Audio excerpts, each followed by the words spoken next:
The magnitude of it was palpable. I mean, the energy, just everything just seemed to be so electrified. You try to keep yourself in the moment. You try to stay with your routine. Obviously, there's a much more at stake. And then, we found ourselves, much like we did in 87, up 3-1 in the series, losing to fifth game, where it was pretty much a foregone conclusion that New York Rangers were finally going to win a Stanley Cup after 54 years, only to find ourselves the party atmosphere got a little bit delayed and then had to go back to Vancouver, which again, we got trounced in Vancouver, just like we did in 87. And now we're coming home for Game 7. And the same thing happened. We felt good about our chances. We felt we were a better team than Vancouver. We felt that we should have wrapped up the series earlier against Vancouver, but that's the greatest thing about sports. You can think all you want, but the reality is they got a heartbeat over there too. They got pride over there too. They're there for a reason because they're a great team. And here we are in Game 7 and happen to go out and execute a great game plan to beat a very hungry, very young, very physical, hard team to play against in Vancouver. And luckily for us, we had a lot of experience. We had a dynamic, incredible amount of talent with Brian Leetch and Sergei Zubov, Alex Kovalev, Adam Graves, and Mike Richter and net, and then sprinkled in with some veterans, some hardened veterans with McTavish and Tikkanen and Steve Larmer and Noonan and Mateau and Jeff Bukaboom and Jay Wells and all the amazing players that banded together that year to create maybe not the most skilled team that's ever won a Stanley Cup, but if you look up the word team, they could put the 1994 Ranger team right there, and that year, that team epitomizes what a team is all about. SiriusXM Fantasy Sports Radio is the place for expert advice, strategy, and information from the best fantasy sports analysis to win your league. Plus, hear pick-by-pick coverage of live drafts and interviews with top players, coaches, and team executives on SiriusXM 87. I'm Frank Trachtenberg with your SiriusXM NHL schedule for Tuesday, May the 12th. All times are Eastern, and please remember, all games, times, and channels are subject to change. Check SiriusXM.com for the latest updates. In the NHL playoffs, Montreal Canadiens face the Buffalo Sabres at 7 p.m. Canadiens on Sirius XM channels 91, Internet 934, Sabres on Internet 922. Vegas Golden Knights take on the Anaheim Ducks at 9:30 p.m. Knights on Sirius 208, XM 219, and Internet 949. Ducks on Sirius XM channels 91, Internet 920. For 24/7 coverage of the NHL season and hockey across the world, keep it locked on Sirius XM NHL Network Radio, channel 91. I'm Frank Trachtenberg with your Sirius XM NHL schedule for Tuesday, May the 12th. All times are Eastern, and please remember, all games, times, and channels are subject to change. Check SiriusXM.com for the latest updates. In the NHL playoffs, Montreal Canadiens face the Buffalo Sabres at 7 p.m. Canadiens on Sirius XM channels 91, Internet 934, Sabres on Internet 922. Vegas Golden Knights take on the Anaheim Ducks at 9:30 p.m. Knights on Sirius 208, XM 219, and Internet 949. Ducks on Sirius XM channels 91, Internet 920. For 24/7 coverage of the NHL season and hockey across the world, keep it locked on Sirius XM NHL Network Radio, channel 91. I'm Frank Trachtenberg with your Sirius XM NHL schedule for Tuesday, May the 12th. All times are Eastern, and please remember, all games, times, and channels are subject to change. Check SiriusXM.com for the latest updates. In the NHL playoffs, Montreal Canadiens face the Buffalo Sabres at 7 p.m. Canadiens on Sirius XM channels 91, Internet 934, Sabres on Internet 922. Vegas Golden Knights take on the Anaheim Ducks at 9:30 p.m. Knights on Sirius 208, XM 219, and Internet 949. Ducks on Sirius XM channels 91, Internet 920. For 24/7 coverage of the NHL season and hockey across the world, keep it locked on Sirius XM NHL Network Radio, channel 91. I'm Frank Trachtenberg with your Sirius XM NHL schedule for Tuesday, May the 12th. Mad Dog Sports Radio has the best sports talk in the business, covering sports with a passion and knowledge you need. Mad Dog Sports Radio, Sirius XM 86, and the SXM app. Tampa Bay Lightning head coach John Cooper stopped by for a morning skate with Gord Stellick and Scott Laughlin on Sirius XM NHL Network Radio on Sirius XM Channel 91 to talk the keys to his success over the years and the challenge of getting to the Stanley Cup Final 3 years in a row. John, I'm going to ask you to be a little bit self-analytical and, being in the business that you're in and knowing how successful you've been and what drives you and motivates you. What do you think has been the key to your success over the years? I mean, every league you've been in, you've won, you've had the staying power, and you've had all kinds of championship pedigree. If you say, hey, look, I'm still going strong, I'm still chasing another ring, what is it that keeps you going, and what is it in particular that you feel has made you as successful as you've been? I would say there's a couple things. Internally, it's the fire is still burning. As I think that first and foremost is the biggest thing, because when you lose your passion for it, and I've watched it happen to people, then you might as well you should get yourself out, because you're just doing yourself and your team a disservice. So that passion is first and foremost the big thing. I would sit here say on the other side of things, like Jeff Vinnick as an owner, and it kind of goes back to the previous question about stability. And that's one of the things we've had. And so Julian Breezeball was my general manager in the minors and now the NHL. So we've been together for how many years? We had Steve Yzerman in the early part of that, and he kind of was like the mentor. He was the actual one that brought me in, but we've had that stability. Only 2 GMs, but both of them work together. We've had one owner, one coach, basically, since I've been there, one captain, and it's this core group of guys that have all stuck together. And I think we've kind of, I don't know how to explain it, you've kind of passed the coach-player relationship because we've been there so long, and we all just have this common goal of what we need to do.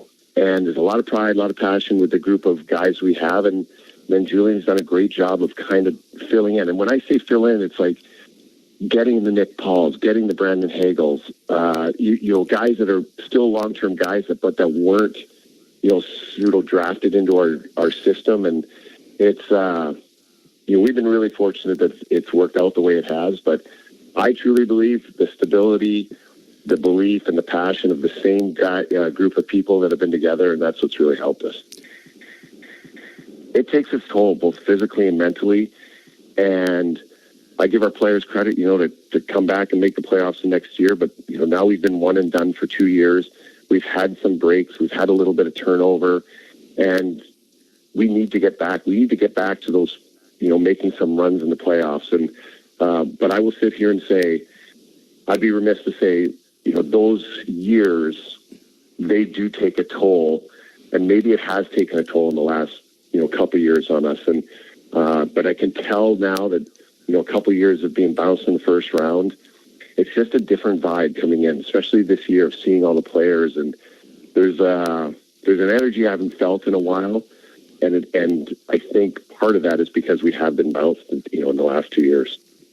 MLB Network Radio is your home for 24/7 baseball talk, featuring on-site coverage of every major event from spring training through the World Series and expert analysis from former general managers and players. SiriusXM, Channel 89. I'm Frank Trachtenberg with your SiriusXM NHL schedule for Tuesday, May the 12th. All times are Eastern, and please remember, all games, times, and channels are subject to change. Check SiriusXM.com for the latest updates. In the NHL playoffs, Montreal Canadiens face the Buffalo Sabres at 7 p.m. Canadiens on Sirius and XM channels 91, Internet 934, Sabres on Internet 922.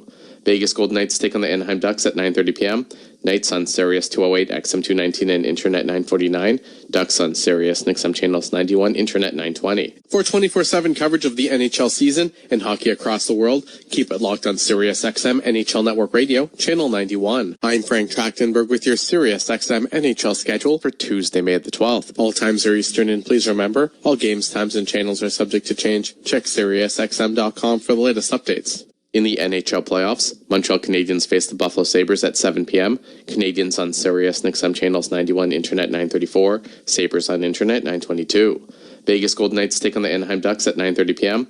Knights on Sirius 208, XM 219, and Internet 949. Ducks on Sirius and XM channels 91, Internet 920. For 24/7 coverage of the NHL season and hockey across the world, keep it locked on Sirius XM NHL Network Radio, Channel 91. I'm Frank Trachtenberg with your Sirius XM NHL schedule for Tuesday, May the 12th. All times are Eastern, and please remember, all games, times, and channels are subject to change. Check SiriusXM.com for the latest updates. In the NHL playoffs, Montreal Canadiens face the Buffalo Sabres at 7 p.m., Canadiens on Sirius and XM Channels 91, Internet 934, Sabres on Internet 922. Vegas Golden Knights take on the Anaheim Ducks at 9:30 p.m., Knights on Sirius 208, XM 219, and Internet 949, Ducks on Sirius and XM Channels 91, Internet 920. For 24/7 coverage of the NHL season and hockey across the world, keep it locked on Sirius XM NHL Network Radio, Channel 91. I'm Frank Trachtenberg with your Sirius XM NHL schedule for Tuesday, May the 12th. On the court and off, your home for the NBA is Sirius XM. Follow all the drama as your favorite team vies for it all. Sirius XM NBA Radio, Sirius XM 86. Hockey Hall of Famer and Toronto Maple Leafs legend Matt Sundin joined SiriusXM NHL Network Radio on Channel 91 to tell some stories about his relationship with Pat Quinn, as well as how he was a player's coach. It's funny you mentioned Pat Quinn, because then things start turning around, and 6 consecutive years in the playoffs when Pat Quinn becomes the coach and then the coach and general manager. So talk about his influence on you. Well, you know, Pat was probably the first executive I met from the National Hockey League as a 17-year-old. And then I got the call from Pat being inducted in the Hall of Fame a long time after that. Very special. But we had Pat had that presence about him in the dressing room. When he came in, guys listened. And he had that demeanor, just like Pat Burns and some of the other great coaches I had. But then our relationship wasn't, I wouldn't say it was perfect. He was very demanding. He wanted a lot from the guys. We didn't always have the same opinion on how to move forward. Our goal was the same, try to win a Stanley Cup. But the respect was always there. And, he was very important for him. And he was always a player's coach. The guys would send me up in the plane, I think, why don't you go up and ask Pat, we get a day off tomorrow? And I'm like, sure. And all those years, I've never, not once, it didn't matter if we lost the game before or won, he never said no. He said, oh, Matt, so you think the guys need a day off? You know what? Let's do a day off. So he was a player's coach. Yeah, further to that, our colleague, your one-time line mate, Mike Johnson, MJ told me years ago, he said, the funny thing was about Pat was the worse we played, the more the officials would hear about it. Like he just laid into the officials. If things weren't going well for the club that night, it was the Zebras who kind of felt the wrath of all that too. And further to being a player's coach, he always seemed to be very protective, Mats, of the dressing room and of the players themselves. Like he seemed to be the type of guy that would get out there in front of something to try to take the heat off the players. Yeah, he understood the market in Toronto, and he was tough against the guys, and he was demanding to the players, but he was a player's coach and protecting the players to the media as well. And we have a great story about Pat when he, in the middle of that, talking about the referees, he handed out a survey to all the guys in the dressing room. I think he regretted that. Anonymous fill in about what do you think is good with it, with the coaches, and everything. And then he collected them, and the next day, every one of the guys said, coaches got to stop yelling at the referees. It's hurting the team. So he's reading that. The next day, he called a meeting, and we're sitting there, and he's like, yep, guys, I get the message, right? I got to stop yelling at the coaches, You guys feel it hurting the team, and I have to be better about that. And we'll play the game the same night, and 30 seconds into the game, he started bleep to the coaches, to the linesmen. Yeah. But it was good fun. Sirius XM NFL Radio Channel 88 brings you expert analysis from former players, coaches, and executives, plus reaction to all the latest news on the only 24/7 station dedicated to the National Football League. I'm Frank Trachtenberg with your Sirius XM NHL schedule for Tuesday, May the 12th. All times are Eastern, and please remember, all games, times, and channels are subject to change. Check SiriusXM.com for the latest updates. In the NHL playoffs, Montreal Canadiens face the Buffalo Sabres at 7 p.m., Canadiens on Sirius and XM Channels 91, Internet 934, Sabres on Internet 922. Vegas Golden Knights take on the Anaheim Ducks at 9:30 p.m. Knights on Sirius 208, XM 219, and Internet 949. Ducks on Sirius, XM channels 91, Internet 920. For 24/7 coverage of the NHL season and hockey across the world, keep it locked on Sirius XM NHL Network Radio, channel 91. I'm Frank Trachtenberg with your Sirius XM NHL schedule for Tuesday, May the 12th. All times are Eastern, and please remember, all games, times, and channels are subject to change. Check SiriusXM.com for the latest updates. In the NHL playoffs, Montreal Canadiens face the Buffalo Sabres at 7 p.m. Canadiens on Sirius XM channels 91, Internet 934, Sabres on Internet 922. Vegas Golden Knights take on the Anaheim Ducks at 9:30 p.m. Knights on Sirius 208, XM 219, and Internet 949. Ducks on Sirius, XM channels 91, Internet 920. For 24/7 coverage of the NHL season and hockey across the world, keep it locked on Sirius XM NHL Network Radio, channel 91. I'm Frank Trachtenberg with your Sirius XM NHL schedule for Tuesday, May the 12th. All times are Eastern, and please remember, all games, times, and channels are subject to change. Check SiriusXM.com for the latest updates. In the NHL playoffs, Montreal Canadiens face the Buffalo Sabres at 7 p.m. Canadiens on Sirius, XM channels 91, Internet 934, Sabres on Internet 922. Vegas Golden Knights take on the Anaheim Ducks at 9:30 p.m. Knights on Sirius 208, XM 219, and Internet 949. Ducks on Sirius, XM channels 91, Internet 920. For 24/7 coverage of the NHL season and hockey across the world, keep it locked on Sirius XM NHL Network Radio, channel 91. I'm Frank Trachtenberg with your Sirius XM NHL schedule for Tuesday, May the 12th. Follow every second of the action on NHL Network Radio. From behind the bench to every play on the ice. If it's hockey, it's on Sirius XM NHL Network Radio. Sirius XM 91. Iron Mike Keenan, former NHL head coach, came on the morning skate with Scott Laughlin and Gord Stellick for Sirius XM NHL Network Radio. That's Sirius XM Channel 91. He was on to promote his new book, Iron Mike, My Life Behind the Bench, and he took some time to talk about his career, specifically the regrets and the influences. When you get a chance to sit down now and you think back on all these times, any regrets? Yeah, of course you have regrets. I had the heat turned up quite a bit at my own distraction. So I could have, and I evolved, and even Greg, you just mentioned Greg Gilbert. He said, Mike, you're completely different here in New York than you were in Chicago. So you learn from your own mistakes. And for some reason, I was so driven. I took it personally if we lost, personally. And I was miserable. And I could have probably managed the principles of my coaching career and what I thought was important, that I would always stay intact with those. But the methodology could have been turned down a bit and probably A little too intense? A little bit smoother. A little too intense? At times, Yeah. for sure. For sure. Now, big names, Scotty Bowman, Roger Nielsen, Tom Watt. I mean, I don't know, mentors, friends. How did they all influence Mike Keenan? Well, first of all, I played for Tom at University of Toronto, and then we developed a close relationship, and I would talk to him a lot about coaching. Now I'm in Peterborough. He'd come and see me, and we developed sort of a minor league team for him, because the guys that couldn't play for U of T right away, like Mike Polino, come out to play with me in Oshawa. And so we developed a relationship that way. But we talked a lot about hockey.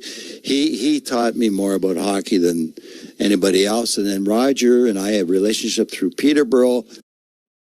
We're getting now into sort of the technical part of video replay and how that got. And then I got Scotty Bowman, the greatest ever. He hires me for the first time, probably saw a little bit of himself in me. And he's calling me in the middle of the night after every game. He drives home from Rochester, and at 2 or 3 in the morning, and I'm not exaggerating, sometimes an hour conversation in the middle of the night. Why did you put Bob Mongrain on the penalty killing at that time? Like, okay, Scotty. But he was just, and he would test me all the time, and I just give him a firm belief in what I thought was right, and he respected that. So it was interesting and then we became friends over the years. it was a real three guys that really influenced my career. That was Iron Mike Keenan, former NHL head coach and author of Iron Mike, My Life Behind the Bench. He was in conversation with Scott Laughlin and Gord Stellick for the Morning Skate on Sirius XM NHL Network Radio. That's Sirius XM Channel 91. Hear it all on demand. Your favorite shows, your favorite games. Don't miss a second of your favorite SiriusXM programming on demand with the SiriusXM app. Download it now for free. I'm Frank Track. But the series knotted at 1 apiece, and after a flat outing in Game 2, it was much of the same story for Buffalo in a Game 3 that saw the Canadiens put together their most complete offensive performance in the Stanley Cup playoffs thus far. Multi-point performances from Caulfield and Hudson gave the Habs enough breathing room.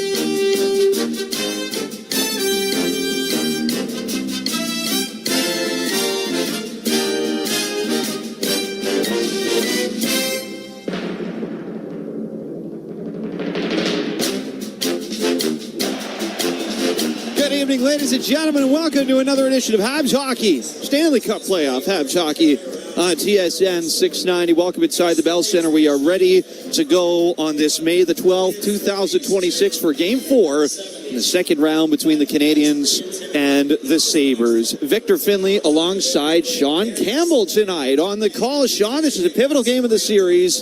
It is a 2-1 series lead for the Canadiens. I think after Game 2, we expected to see a different Game 3, but for Buffalo, it was more of the same. Now they've made some lineup changes. What kind of game can we anticipate the Sabres give Montreal tonight? Well, the Sabres won a completely different game than Game 3 and Game 2. And for them, it's in their own zone. They had a great start last game. They got a lead, but once the puck crossed their blue line, they were a mess. They leaned on Alex Line in that first period, but he couldn't hold the fort for too long, so they've made the goaltending change. And so you may see some in-zone differences. And the Sabres are a young team, just like the Montreal Canadiens, two youngest teams in the playoffs. They've seen the Bell Center now. They've seen the crowd. They've felt the ambience. They know what to expect tonight. So I think they're going to have a different vibe in Game 4. Most of them have, Sean, although there are a couple players that have not. Ukko-Pekka Luukkonen, who's a starting goalie, and Konsta Helenius, who hasn't played a game for the Buffalo Sabres since early February. On the Habs side, though, Sean, I called their Game 3 in the intro there their most complete offensive performance of the Stanley Cup playoffs thus far. If Buffalo changed the type of game it is tonight, what do the Habs have to do to react to that? Well, I think the Habs have the best recipe, which is they have the puck. They've had the puck for the entirety of this series. Face-offs, they're winning. It's not even close at this offensive zone face-off, defensive zone face-off. Right now, they've won 63 of all face-offs. So the Canadiens have the puck. I think they want to keep it more of the same. But if they're going to change anything, maybe get a little 5-on-5 production from Slafkovsky and Cole Caulfield, who only have power play points. Yeah, they did have power play goals in the last game for Montreal as the power play became a factor again. And Sean, special teams are always a topic of conversation in the playoffs, but when it feels like this Habs power play is hot, nobody's going to stop them, right? It was a treat to watch what they were able to do. They scored the 2 power play goals. Cole Caulfield gets off the schneid. Slafkovsky back on the score sheet with the deflection goal. But for me, and we were talking about in the pregame, Vic, it's the puck retrieval. Every time the Canadiens miss an opportunity, they're the first ones on the puck, and they're able to keep the end zone time and fatigue the penalty killers for the Buffalo Sabres. It's one of their best assets to that power play. Sean, this place was rocking after Game 3.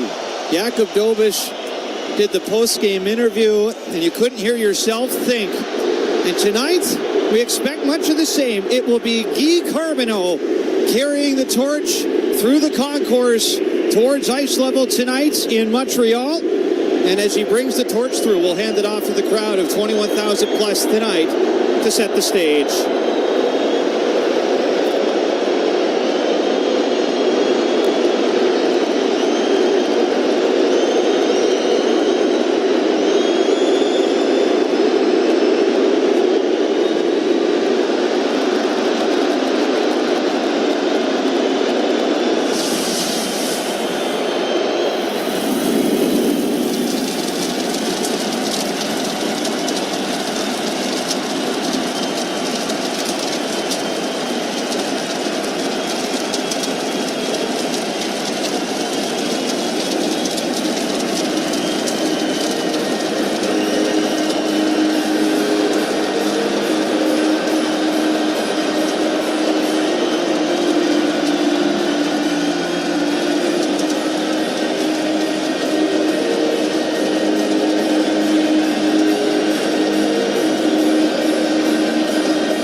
La formation de départ, the starting lineup. Le numéro 13, number 13, Cole Caulfield. Le numéro 14, number 14, Nick Suzuki. Le numéro 20, number 20, Yuri Slavkovsky.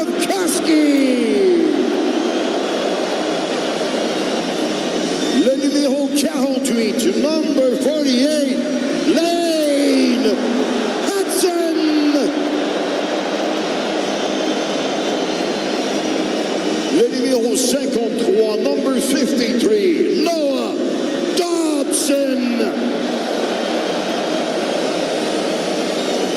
Et le numéro 75, number 75, Jakub Domic.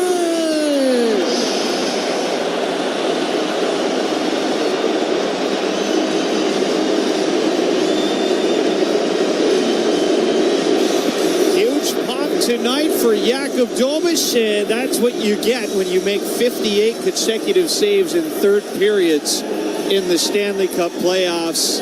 And once again, a huge factor in a Montreal win in Game 3. He'll try and replicate the feat tonight. We'll hand it off once again here. Michelle Lacroix will get you ready for the Canadian and American national anthems.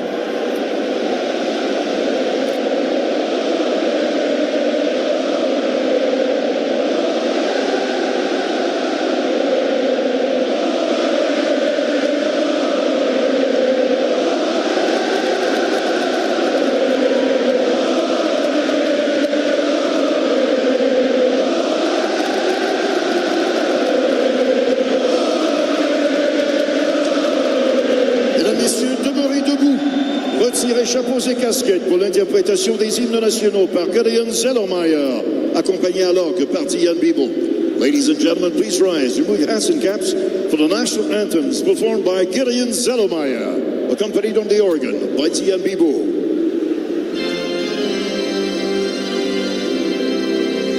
Oh, say, can you see by the dawn's early light what so proudly we hailed at the twilight's last gleaming, whose broad stripes and bright stars through the perilous fight o'er the ramparts we watched were so gallantly streaming, and the rockets' red glare, the bombs bursting in air, gave proof through the night that our flag was still there. Oh, say does that star-spangled banner yet wave o'er the land of the free and the home of the brave?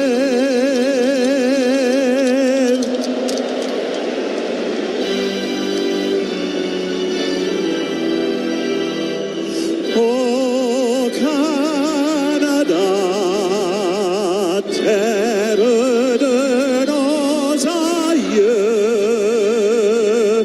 ton front est sainte fleur glorieux, car ton bras s'est porté l'épée, il s'est porté la croix. Ton histoire est une épopée des plus brillants exploits, car keep our land glorious and free.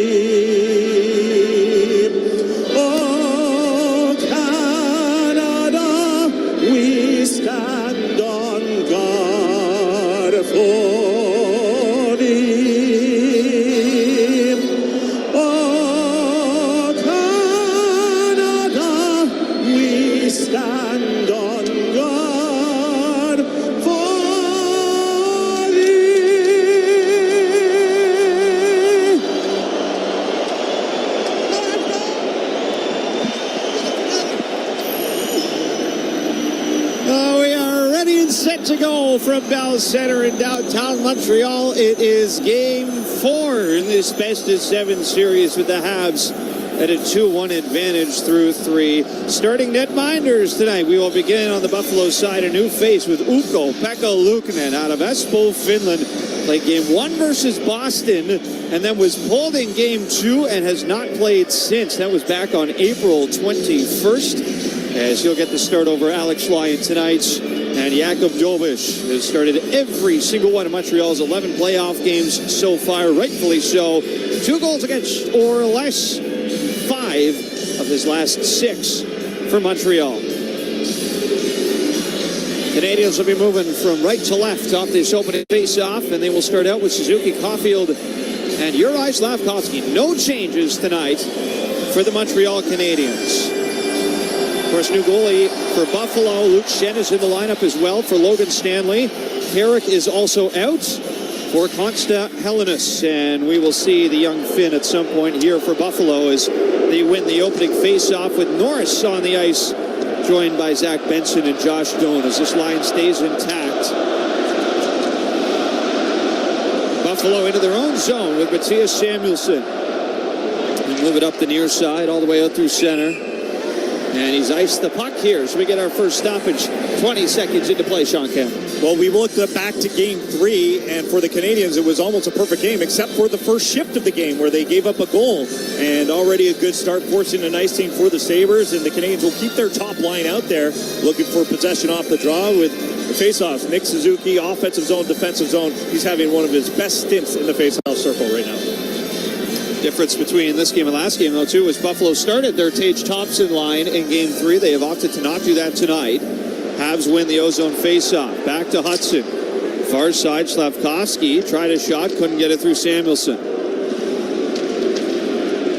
Pushed in toward the Buffalo net, where it's picked up by Rasmus Dahlin and played ahead to Josh Doan at center. Now here come the Sabres, and on the far side with Quinn. Throw that around all the way out to center. It's picked up by Slafkovsky. Here's Caulfield. Far side moves in with a shot. First save of the series made by Ukko-Pekka Luukkonen. Now Benson to center. He'll play it in deep. And Matheson is back on it for Montreal. Now out there with Texier, Anderson, and Deneau. And this crowd making sure Ukko-Pekka Luukkonen is aware they know who's between the pipes to start this one tonight. As the Canadians will fire it in from center. And behind the Buffalo net, it's played around to the near side for Anderson. From the hash marks, down low to Texier in the corner. Up the wing, taken away by Peyton Krebs. And played all the way into the Montreal zone. Canadians back for it. Alexandre Carrier behind his own net. Minute 45 gone in this first period. One shot for Montreal. This is taken by Buffalo at center. Here is Connor Timmins. He'll shoot it in. Puck rides around to the far side past Quinn. He gets dumped by Arbor Jacki. Now Buffalo back in the neutral zone as they come in with Helenius. Konsta Helenius. Good battle here in the corner. Helenius getting his first career Stanley Cup playoff game in tonight. First round pick of the Buffalo Sabres as they've got it back in their own zone. Buffalo picked Helenius 14th overall back in 2024. And he had a great season. Point per game player, 63 points in as many games for the Rochester Americans in the American Hockey League this season.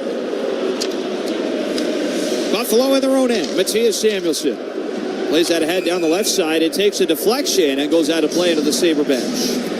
Young team based for the Buffalo Sabres, just like the Canadians. You mentioned Helenius in the lineup, and one of their best players in the playoffs so far has been another young player, Zach Benson. The Sabres are using their first-round draft picks of the last couple of years, getting them into the lineup. For a guy like Benson, he's 3 years into the NHL. But for Helenius, he's been thrown into the fire tonight.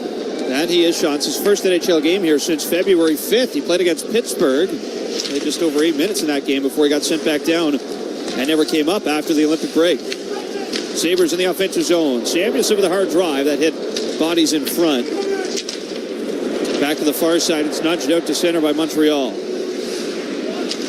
Thompson Plays it right to Ryan McLeod. Bit of a new look fourth line here for Buffalo, too, with McLeod on it, with Beck Mallenstein and Jordan Greenway. As they go back to change here, Sabres in their own zone with Samuelson. Threw it off the boards, but right to Nick Suzuki as it's cycled down low. Sabres play it to center ice, and Matheson is back on it. Crowd was reacting to a high stick that Luukkonen gave to Slavkovsky behind the net. Now here's Caulfield through center. He'll chip it in far side. Racing after it. Play to the corner. Bowen Byram gets there for Buffalo. Gave it away to Caulfield behind the net. Caulfield and Byram still tied up. Crowd hollering for a penalty is Slavkovsky. Looks back to the line. That pass does not find Matheson. And it goes out to center. Matheson behind his own net. 4 minutes gone in the first period of play. Just one shot in the game so far, and it belongs to Cole Caulfield. Timmins made up the near side, tuck to center. There's a good hit by Josh Anderson. He got a piece of Tage Thompson. As here goes Tuck the other way. Right side with a shot. That one glanced off the near side goal post. As Dahlin with a try. That one's off the pad of Dobish. As the Sabres with a good look there from Tuck just moments ago, inches away from opening up the goal scoring in Game 4. Habs to center with Josh Anderson. He gave it away to Dahlin, and here goes Tuck right back in. Right side, another shot. That's stopped by Dobish. Rebound came out into the slot, but the follow-up try did not get through Philip Deneau. Now Hellenis. He'll chip it in as Lane Hudson is the first to it. Played around to the far side. Newhook gets it off for Jack Guy. Over to Hudson. Back to center. Newhook. Back to Jack Guy. Snapped it through center. It hit a stick. And the Sabres look to go the other way. Samuelson off to Zucker. Left side with speed. Zucker in behind the net. Tried to wrap it around. It comes back for Samuelson. And his shot is stopped by Dobish. Well, the Sabres have a whole lot more life than they did in Game 3 to start Game 4, and the line that they've been waiting to get going. Yes, Tage Thompson picked up a couple points last game, but Peyton Krebs, Tage Thompson, and Alex Tuck. And Tuck has been quiet. Big body. He can really have an impact on any game that he plays, and he had that first big chance for the Sabres coming down the right side. And yeah, you're right, that glass right off the bar got a little bit of red. But the Sabres are getting a little bit more offensive zone time to start this game. Well, the good news for Montreal is Dobish looks pretty sharp here as well to start this game as he's made another stop here. Glove save off a quick shot from Beck Mallenstein. Demidov, far side, gets it from Montreal. He'll play it to center. Demidov looked dangerous in Game 3. Does not have a goal yet in the Stanley Cup playoffs. But Marty St. Louis this morning talking about how he feels like Demidov is ready to pop off here at some point. Tonight would be a good night for that as Mike Matheson's in behind his own net. Far side, Mallenstein in with Demidov. Gets it down low for Greenway. And then Greenway bobbled it. Gave it right to Jake Evans, who will escort the puck to center. Plays it in, and the Sabres go after it behind their own net. 13:58 to go in period number 1. Shots 3-1 Buffalo. No score yet. Sabres in left side. Benson with a try to the net, redirected wide. Back to the line. Here's Owen Power. Rister is blocked by Bolduc. And the Canadians come away to center with Joe Veleno. Left wing. Veleno tried a shot. Couldn't get it through. And now back through center ice comes Josh Doan. Off on the left side, good pass over, and they score! Matthias Samuelson for Buffalo off a nice-looking passing play in the Montreal zone, and it's 1-0 Sabres in Game 4. Josh Norris with the one-time pass, making Dobish start at the left. He comes over the right, expecting Norris to take a shot as it comes down that left side near the face-off dot, but Samuelson, the defenseman, jumps up the rush wide open, able to jump on that puck, but Norris reads the play beautifully for the Sabres, and they take the lead. And that's what they've been looking for. They had the lead last game. The Canadians reacted very well to that. So giving up the first goal once again is Montreal at the Bell Center. Well, Sean, this has been the calling card for the Sabres all year. Offense from the blue line. That's the 8th goal in the Stanley Cup playoffs from a D-man this year. That is the 3rd for Mattias Samuelsson, who had a breakout season. 13 goals, 41 points in the regular season. He had a career high in goals, assists, and points altogether. As the Sabres right back on it. There's Tuck with a shot. Stopped by Dobish. Tuck now far side. Another try. That's kicked away. Sabres getting their offensive wheels going here, but the Habs come to center. Slavkovsky tried to twist the pass through for Suzuki. That was cut off by Dahlin. Sabres look to set it up. Swept away, though, by Nick Suzuki. So he'll go back into his own zone. And now up to center. Pickpocketed by Alex Tuck. Here's Timmins. Off on the right side for Thompson. Good pass into the slot. Owen Power. Center. That's tipped just wide. As it's back down low and corralled by Buffalo. Far wing. Hellenis. Bumped out to center. Sabres reload as it's played in off the boards by Quinn. Stolen by Slavkovsky. And down ice goes Texier. Far side over the Buffalo line. Puck is nudged back to center. Texier on it again. Rips it over to Philip Deneau. Good play by Hellenis. Knocked it away. Habs get it again at the Sabre line. But again, the play is diffused, this time by Mattias Samuelsson. As here goes Quinn right side. Down with Hellenis to the net. Drive stopped by Dobish. He got a glove off the try from Jack Quinn. And he's going to hang on tight to that. 11:56 to go in this first period. Good start out of the gate for Buffalo. They get the first goal of the game. And Conch to Hellenis and Jack Quinn nearly made it 2-0 Sabres. Samuelsson with the game's opening tally on Habs Hockey on TSN 690. Golf season is just around the corner, and get ready to hit them straight at Grover's Big and Tall, 4741 Wellington in Verdun. Pants and shorts from brands like Callaway, Columbia, and Tommy Bahama, and Braxton Heritage Golf Pants. Grover's Big and Tall. They never met a man they could not handle.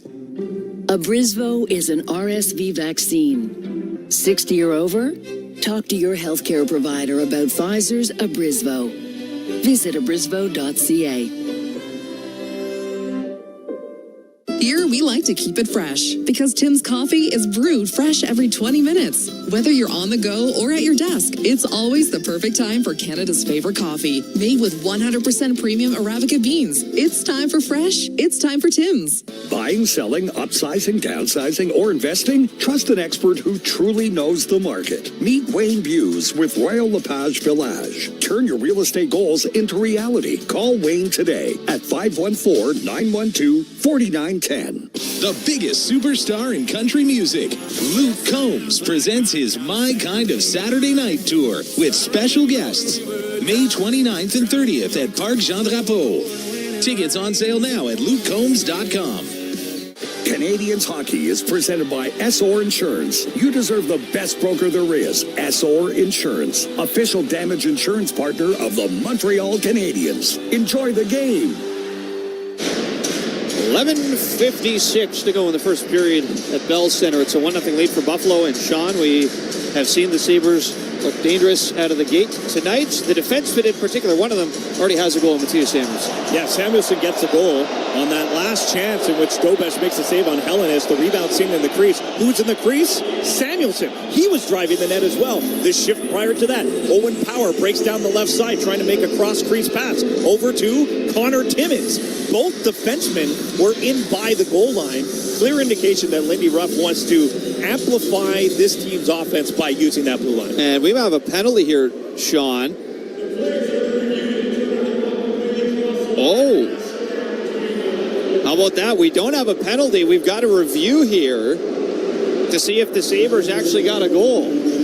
So Hellenis drives the net on the outside, coming down the right, brings it into the crease. It kind of disappeared under Dobish and then popped in front of him.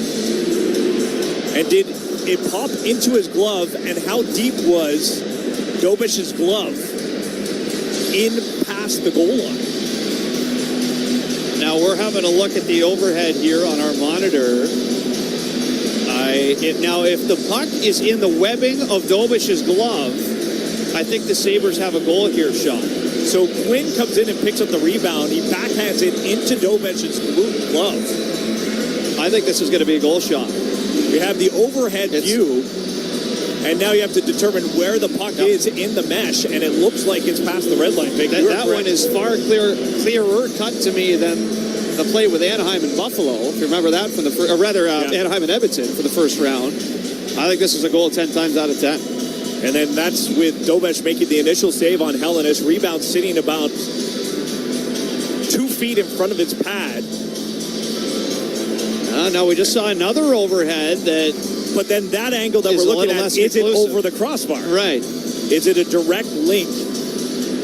Is this a crossbar view or is this a back post view? Yeah, the back bar view that we're looking at now looks pretty decisive to me. But the one that was just over the crossbar is a little less so. They're taking their time with this review. I thought this would be a little bit quicker. Clear.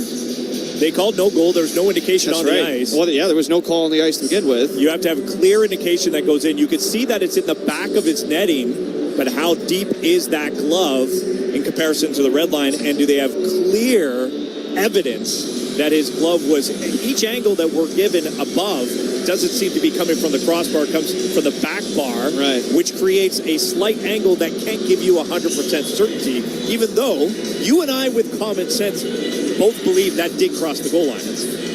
Our combined common sense together. Yes. I don't know how many people want to use that combined common sense. There's more than enough to go around at this broadcast booth. I always have this feeling, the longer the review, the better chances this is for the Montreal Canadiens that it won't be a goal. Because my initial reaction was this is going to be pretty cut and dry. Now they could frame, the NHL has done this where they take one frame and then they use another frame to try and create different angles. Well, we're looking at a bit of a split screen here that gives us a live look into the situation room. And they do have multiple angles here going at the same time, trying to line it up. I still think, based off what we've seen, that this is going to be called a goal. But, as you mentioned, Sean, there was no call on the play, and that does make a difference, as we know. If they had called it a goal on the ice, I think it's a goal every day. But if they're going to say that was no goal on the ice, then it's harder to overturn the call. Right now, down to our right, Jakub Dobeš having a conversation with Arbor Jacki as some of the players are coming off the bench to warm up a little bit because of the lengthy review, and the NHL wants to get it right. We do have Gary Bettman in the house tonight. Expected to join us in the second intermission. That's right. Was scheduled for the pregame, however, delayed at the airport. Not the only one that's ever gone through that. Can we get Gary up here right now to tell us whether or not this is a good goal? Do you think he knows before? You think he gets a little indication before anybody else? Well, the headsets are coming up. My guess would be no. I'm saying this is a good goal, Sean. I'll go on the other side just to be contrarian. One of us will be right. After review, the puck is in the goaltender's net, which is completely over, in the goaltender's glove, which is completely over the goal line. This is a goal. Well, the Buffalo Sabres scored, and nobody knew it until 2 minutes later. Jack Quinn, he'll pick it up on the rebound after Hellenis drove the net. And it looked like a big save from Dobeš. But I guess common sense prevails, Vic, and the Habs are in a hole. Now, Jack Quinn has been a threat in this series. He's hit a crossbar, he's hit a goal post, but that is his first goal of the Stanley Cup playoffs. Like I said, nobody knew it until 2 minutes after it happened, so maybe that one won't be going on the highlight reel anytime soon, but it's a goal just the same for the Compton, Ontario native, Jack Quinn. TJ Luxmore with a long conversation with Martin St. Louis. And are we getting a challenge? He's using a coach's challenge to determine if there was goaltender interference prior to the goal. Here we go, Vic! Here we go! Everybody's favorite. Goalie interference. I wasn't even thinking about that looking at the replay. Hellenis makes the shot, and he cuts right through the booth, making contact with Dobeš, taking his blocker away. There is contact with Gouli as well. Yeah. And that's enough to pull Dobeš from left to right. So Hellenis with a shirt, and then he pulls him away. But there is, it's Hellenis, then Gouli back to back with contest. Does Cooley's contact negate Hellenis' contact on Dobesh? I don't think it does. And the NHL is pretty sensitive. When the player skates into the blue paint on their own volition, it's almost always going to get called goalie interference. He was not pushed. He drove from the right and skated right through the crease. His right skate clips Dobesh. Cooley defending, clips Dobesh. And did Hellenis' skate pull Dobesh enough to the right for this to be called back so that we know the puck crossed the goal line? Is there goalie interference? If there's no goalie interference, the Sabres will be up 2-0 and with a power play. Now the Canadiens are 1 for 2 on goalie interference calls this year. They haven't challenged many of these all season. They got one overturned back on December 18th against Chicago. They had a call upheld against Colorado on November 29th. That was a forgettable game for the Habs. Based off what we've seen here, Sean, my guess is that this goal is now coming back. Now, the only explanation I could see for this standing is that the puck goes in on Dobesh's glove hand, and it's Hellenis who hits the blocker hand of Dobesh, kind of pulls the stick away from him. But to me, because the player goes in there to the crease on his own volition, he's not pushed. That's goaltender interference to me. And he pulls him. There's a slight shimmy of Dobesh going from left to right in the momentum from Dobesh, who's able to stand his ground very well to get that glove in front of that puck. However, we know that did go in. We're going to get a call here. After the coach's challenge is determined there was goaltender interference, there was no goal. Vic, we're only 8 minutes into this hockey game. Oh, boy. We dropped the puck at 7:12. It's 7:34 Eastern Standard Time. And, boy, we've had a lot of fun looking at this replay, haven't we? We've seen this puck go in and out of the net at least 50 times now since I started the review. Well, there's two different angles we can look at this. After the goal was called, calm conversation between TJ Luxmore and Martin St. Louis, and then he brings up the challenge. Not very calm Lindy Ruff with Kelly Sutherland. Lindy Ruff is irate with the call behind the Sabres bench. Worth noting here, Sean, the Sabres this year on goalie interference challenges are 0 for 4. They haven't got a single one right. Not that they challenged that one. As the Canadiens swing it in behind, Ukko-Pekka Luukkonen loose at the side. There's Veleno trying to jam it home, but he can't. And Luukkonen hangs on. And boy, the wind was taken out of the sails by that review. The wind has been blown right back into them by this crowd's reaction to the goalie interference call. I love that St. Louis goes with this line. Zachary Bolduc has been all over the Sabres. He had a huge game, lots of penalty minutes in the face of the Sabres. He gets in on that forecheck, forcing the turnover at the blue line where Lane Hudson's able to keep that in. He gets the puck behind the net. Now Luukkonen has to cover up. So offensive zone face-off for the Canadiens. They throw a Suzuki line out there, and that's all from the Bolduc forecheck. Face-off glove side on Luukkonen.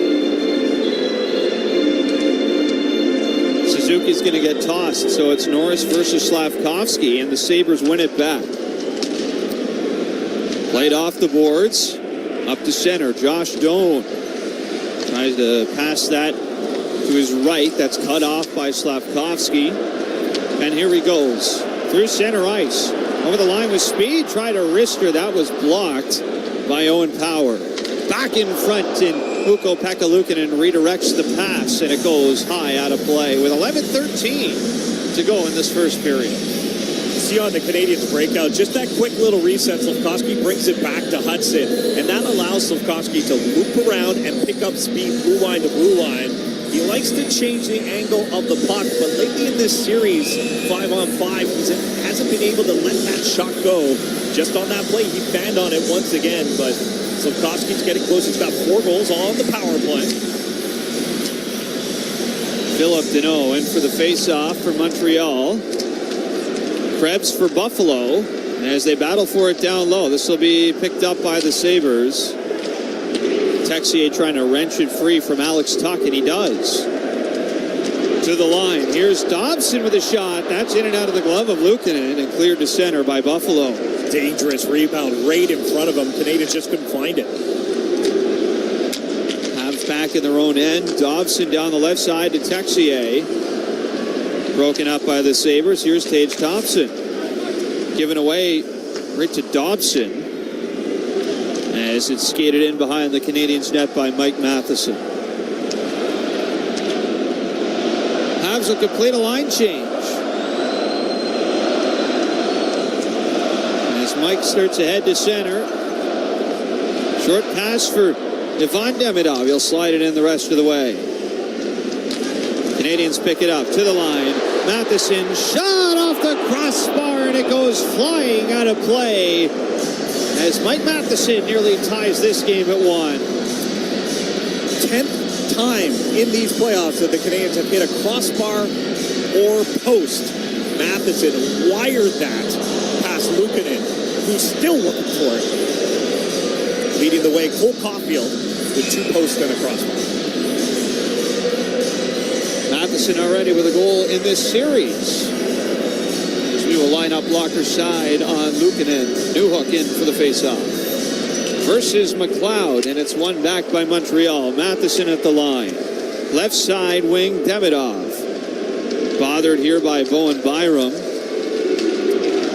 Sabres take it away. Can't get it out. Demidov out in front, and there's Evans putting it just wide. Back in front, Newhook scores!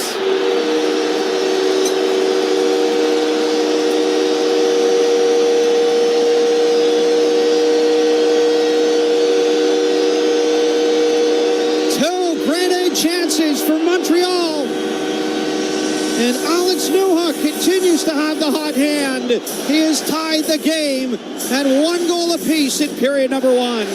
2 beautiful plays for the Montreal Canadiens. One, Demidov finding Evans all alone in front. But once Evans scoops it over the net and misses, he doesn't sulk. He doesn't look at the puck. He chases it down and finds Newhook in front. And anything Alex Newhook touches beats the Sabres goaltender. 5 goals in the last 3 games. 6th of the Stanley Cup playoffs for Alex Newhook. Leads the Montreal Canadiens.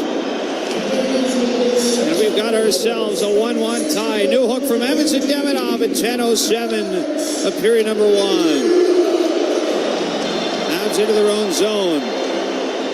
Caulfield. He'll pass it back for Lane Hudson.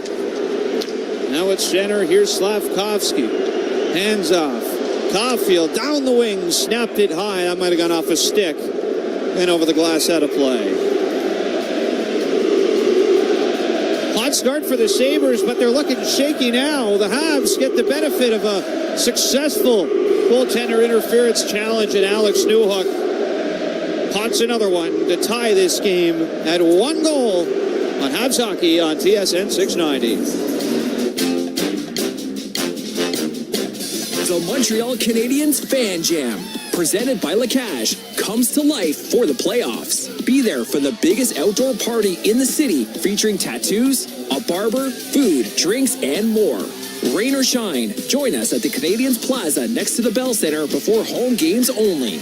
Free admission, but first come, first served. Experience the playoff frenzy with the most passionate fans. Get all the details at playoffs.canadiens.com. Are you looking for a damage insurance broker that specializes in commercial insurance? There is only one name, SO Insurance. Present in 12 regions in Quebec, SO Insurance brokers are the perfect advisors for you. With more than 65 years experience, SO Insurance is proud of its team of brokers who stand out for their ability to select the best products for your business. Call 833-370-2704 or visit sor.ca to ask for a quote. You deserve the best broker there is. SO Insurance, official damage insurance partner of the Montreal Canadiens. Scoring big starts at Voisin. Through the playoffs, your 20-pack of Molson Canadian cans is at minimum price. Stop by Voisin before the puck drops. Voisin, proud partner of the Montreal Canadiens. Ready to buy or sell in the greater Montreal area? Work with a knowledgeable, trusted expert who makes every step simple. Wayne Buse with Royal LePage Village helps first-time buyers and investors achieve their real estate goals. Call 514-912-4910. The home of your Montreal Canadiens. TSN 690. 9:18 to go in the first. 1-1 tie in Game 4. And Sean, the Sabres change up their goalies, but I don't know how much of a difference it's going to make if they're going to play defense like they did on the sequence that leads to Newhook's 6 of the playoffs. Yeah, I'm not sure if Lindy Ruff is more upset about the goal being called back on goalie interference or the fact that Jake Evans was all alone in front of Luukkonen. He did miss it, but able to retrieve that puck and find Newhook, who was also alone in front of the net. As the Sabres lift it to center. Here's Tage Thompson. He'll skate in left side, right on Dobson. Lost at his feet. Sabres play it in behind the net. Here is Thompson. Cycle around for Tuck. Back to Thompson. Up top. Dahlin with a long shot. That took a tip and it's stopped by Dobich. Now far side boards. Puck is wrenched away by Lane Hudson. And the Canadiens backhanded out over the glass. And they're going to get called for 2 minutes, delay a game. They're going to have a conversation first. Alex Tuck was adamant. The linesmen and the referees getting together. The Zebra huddle. All 4 officials, plus Philip Deneau, doing a little bit of espionage here. And they're going to call deflection. All right. No penalty after all for Noah Dobson. We're going to get a look at the replay here. Was it the right call? It's close. Maybe. Maybe not. It was Alex Tuck's stick that was there. That replay that you and I just saw on the big screen, I could make an argument on either side that it was deflected or not. I don't know how you tell that in real time. We just saw it in slow-mo and we still don't know. What we do know is that it's still 5-on-5 and the Sabres win the ozone faceoff. Here's Byram right side. Down low, Zucker. Shot hit the outside of the net. Zucker goes down to the corner, and now the Canadiens will go short-handed for sure. This is a tripping penalty. And TJ Luxmore will make the call. Montreal penalty, number 45. 2-minute minor, tripping. Carrier goes off, and the Sabres go on to the power play for the first time tonight, Sean. Yeah, good digging from Zucker. He takes a shot from below the goal line and then goes out, chases the puck, digs it out, brings it to the corner, and that stick was right in the feet. Carrier didn't even argue the call, so you don't have to think it was a makeup call for the non-puck over the glass, but the Sabres power play will get to work. Only 4 power play goals in the entirety of the playoffs, struggling at 11%. Yeah. 1 for 4 in their last game, so that did bump the percentage up. They do have 3 power play goals in this series as the faceoff goes right toward Dobish. It's guided over to Newhook. They battle for it now behind the Montreal net. Sabres try and knock it loose. It does come up the wing, but controlled by Jake Evans as he'll toss it to center. Buffalo on it with Rasmus Dahlin. He'll dish it off for Tage Thompson. Left side, Benson. Cross ice. Taken away by Newhook. Can't clear it, though. Doan holds it in. Sabres get set, and forget about that. A penalty taken by Rasmus Dahlin will negate the remaining 1:23 on the power play for Buffalo. Frustration boiling over for the Sabres. Rasmus Dahlin. Buffalo penalty, number 26. 2-minute minor, interference. He picks off Gooley, and the entirety way to the penalty box had to be escorted as he was chasing down the referee, but he just clipped Gooley as they're going with the crossover after Newhook was unable to clear. And And we'll have 4-on-4 for a minute 23. Neither team has scored 4-on-4 in these playoffs. The Habs have conceded a 4-on-4 goal. That was Gensel of the Tampa Bay Lightning. So minute 20 here, or minute 23 to be specific, to 4-on-4, and then the Habs will get a brief power play. Alex Newhook is on the ice with Jake Evans, Lane Hudson, and Noah Dobson as we face off blocker side on Luukkonen. Habs win it away. Dobson over to Hudson at the line, stops, dishes off far side to Newhook. Hands off for Hudson. Moving in, trying to find Newhook, and that pass just barely missed. As here goes Doan the other way. Byram back to Doan, deep into the Montreal zone. To the line for power. Near side, Byram with a good rip and a better save. Domish still loose in front, and he gets a little lucky there as the puck settles down at the side of the net. And we do get the whistle shot. Yeah, Dobesh sliding, and he thought it was under his arm, but it pops loose below the goal line. Norris is there, and he almost banked it in off of Jake Evans, just missing the post. And that's dangerous when Dobesh thought he had the puck, but it was loose. And the referee was in position to see it. Not only did Dobesh thought he had it, Sean, all the players did too. Nobody reacted till the puck actually popped out. As the Sabres win the ozone faceoff again. Here's Byram. Over to Krebs. Byram at the line again. Takes a shot. That's bouncing around in front. Nudged ahead by Josh Anderson. It goes all the way to center. Krebs is on it. Back in far side. Krebs crossing through. Dishes off to Byram. Going Byram left side. Centers. Krebs throws it wide. He'll pick it up again. And tries to deke out Mike Matheson. Matheson takes it away, and he'll run behind the net. Krebs all over him, and he's going to take it away from Matheson. Play to the near side. Thompson. Back to the line. Fresh onto the ice is Jordan Greenway. Habs are about to go on a power play here. 5-on-4 now as Carrier is on the ice, and the Sabres are going to play keep away. 30 seconds on a short power play. Buffalo in their own end. They'll bounce it off the boards and all the way out. Dobush behind his net, shovels it over, and he's going to give it right to Beck Malenstein. Quickly taken away from him by Slavkovsky. 13 seconds here left in the 5-on-4 for Montreal. They do have the top unit out there, but they'll be unable to set up in the offensive zone as Slavkovsky has it at center. Final seconds of the power play, wind off the clock. And Dahlin is back in play for Buffalo. So both teams go 0 for 1 on the power play, but neither get a full 2 minutes. 5:45 to go in this first period. We are still tied at 1. Shots are 12-3 in favor of Buffalo. As the Canadiens fired in from center. Rolls over to Timmins. Looking back behind the net for power. Good hit by Veleno. As the Sabres to center ice. Quinn down the far side. Battles with Carrier. Moves it all the way around to the near side.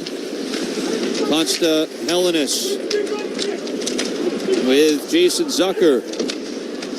Unable to hold it in. Montreal to center ice. Look out. Bolduc nearly got sprung. And he was slowed up by Luke Shen. He was back in the lineup for Buffalo tonight. And now Veleno was tied up with Zucker. There's going to be a call here on the play, but it's going to be against Bolduc as we get a big scrum now in front of the near side penalty box door. No, they're going to call Zucker. Oh, they are? Okay, I wasn't sure about that, Sean. It was the first play, there was Zucker and Veleno, but it was after the fact when they were tied up along the boards. The back referee all over the Canadiens. Buffalo penalty number 17.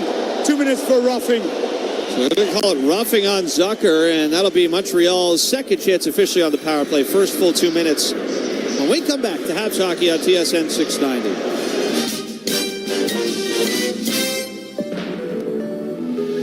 Catch everything soccer with Bell's Game Time Bundle. What about every save? Every header? Tackle? Slide tackle? Yep. Penalty kick? Bicycle kick? Every celebration? Watch every moment with 5 TV with RDS and more sports channels. Plus 500 internet. All for $99 a month. Includes autopay credit. Visit bell.ca for more details and to check availability. Bell. Connection is everything. For the first time in a decade, the NHL returns to the great outdoors of Winnipeg. The Heritage Classic. October 25th, Mark Scheifele and the Winnipeg Jets face off against Nick Suzuki and the Montreal Canadiens. Outdoors at Princess Auto Stadium in the Tim Hortons NHL Heritage Classic. Get that outdoor feel in Winnipeg, Manitoba. Don't miss your chance to experience hockey outdoors live. Hockey under the sky. Get your tickets now at NHL.com/Heritage Classic.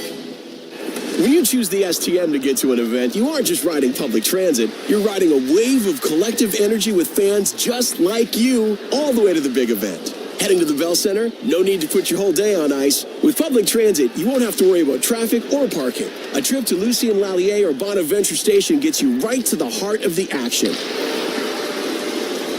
Now that's what we call putting it on the tape. With the STM, birds of a feather ride together. This is Montreal Canadiens hockey on your home of the Habs, TSN 690. Welcome back inside Bell Center. 5:03 to go in the first. We got ourselves a 1-1 tie in Game 4, and the Canadiens have a fresh 2 minutes on the power play. Zucker and Veleno get tied up chasing a puck, and the fans wanted to call him the trip. It wasn't much of a trip, but Veleno's down on his knees, and Zucker just rode him right in the boards, and Kelly Sutherland saw it from the back blue line. Power play Montreal. Face-off win for Buffalo, and they'll immediately swing it out to center. Slavkovsky back for Lane Hudson. Canadians in the neutral zone. Here is Nick Suzuki over the blue line. Off to Hudson. Tip to the near wing for Caulfield. Back to Hudson. Far side, Demidov fumbled it, and Samuelson is on that quickly as he snaps it out down the ice. Dobish will leave it for Lane Hudson. As the Canadians play it back, here goes Nick Suzuki with speed over the line.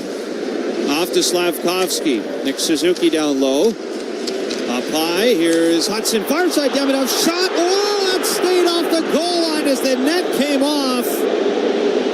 One-time try from Demidov. The rebound ricocheted off of Luke Shen. And Ukko Pekka-Luukkonen brought it back off the red line as the whistle sounded. Referees are going to get together here. We've seen this before with Demidov on the one-timer. Nick Suzuki goes to the back post and holds his skates there if it's going to go wide. But you're right, it goes off the defender to the goal line. The net comes off its moorings. That was Suzuki that knocked it off. The faceoff probably should come outside. But even with the net off, what a stick from Luukkonen on the ricochet after the shoulder save. And I do believe Suzuki did get a piece of it as he was cross-checked in, so it may be inside now. So the power play will continue. The net was coming off its boards, but it never crossed the line. Yeah. I think had it crossed the line shot, I believe it would have counted because Shen knocked Suzuki into the net. As the Habs win the face-off, but it's quickly broken up by Connor Timmins. He'll rifle it down the ice. Half the power play is gone for Montreal. So a close call there, but we stay tied at 1. As the Canadians come ahead to center. Here's Nick Suzuki over the line. Off to Demidov. His pass is foiled by Ryan McLeod. And now McLeod's got it at center. Skates in past Demidov and rips a shot wide on the blocker side of Jakub Dobish.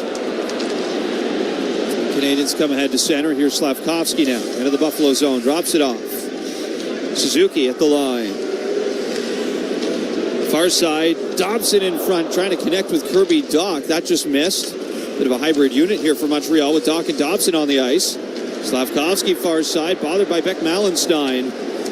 And to the line, Slavkovsky can't find the mark for either Dobson or Demidov. And the Habs are forced to center again. With 5 seconds to go on the man advantage. Here is Kirby Dach. One last time over the blue line. Newhook now moves in with a shot, and Luukkonen square to that. Makes the save. Zucker's on the ice, and the power play is over. Canadians work the power play a lot on the right side because the Sabres are giving space to Demidov. That's where they got that big chance on the one-timer. They're trying to create offense from that side. They're taking away Cole Caulfield, but twice in that power play, one bouncing puck on Demidov and one errant pass turned to end of offensive zone opportunity, and it went down the ice. 2:59 remaining in the first period. Shots 12-5 Buffalo, scored tied at 1. Thompson versus Evans off the face-off, and the Sabres win it back for Byram. Played off the boards to center for Matheson. He'll rip it right back in. As it comes around for Jake Evans. Here's Newhook with a try. That one glanced off a body and goes wide. Buffalo back to center. Krebs off to Thompson. Cross ice. Byram with a try. That goes off a stick. Rolls to Dobish and he covers up. As Matheson's going to give Josh Doan a hard time in front. And that is going to lead to chaos in the goal mouth here. As Krebs and Bolduc are going at it. And they're both going to go off. Now Krebs realized he got a penalty, started throwing some lefts towards Bolduc. As linesman Matt McPherson to the middle between them. But nothing was happening after Bolduc threw Krebs down, but Doan started with the extra poke on Dobesh. We've seen that happen before. You engage with Dobesh, Dobesh will engage back. It looks like we'll have a little 4-on-4. Bolduc is back to the box. He has been a pain in the side of the Sabres. Buffalo penalty number 19, Montreal penalty number 76. 2 minutes each for roughing. Teams will play 4-on-4. So we're going to go 4-on-4 again for the second time in this period. Krebs and Bolduc go off.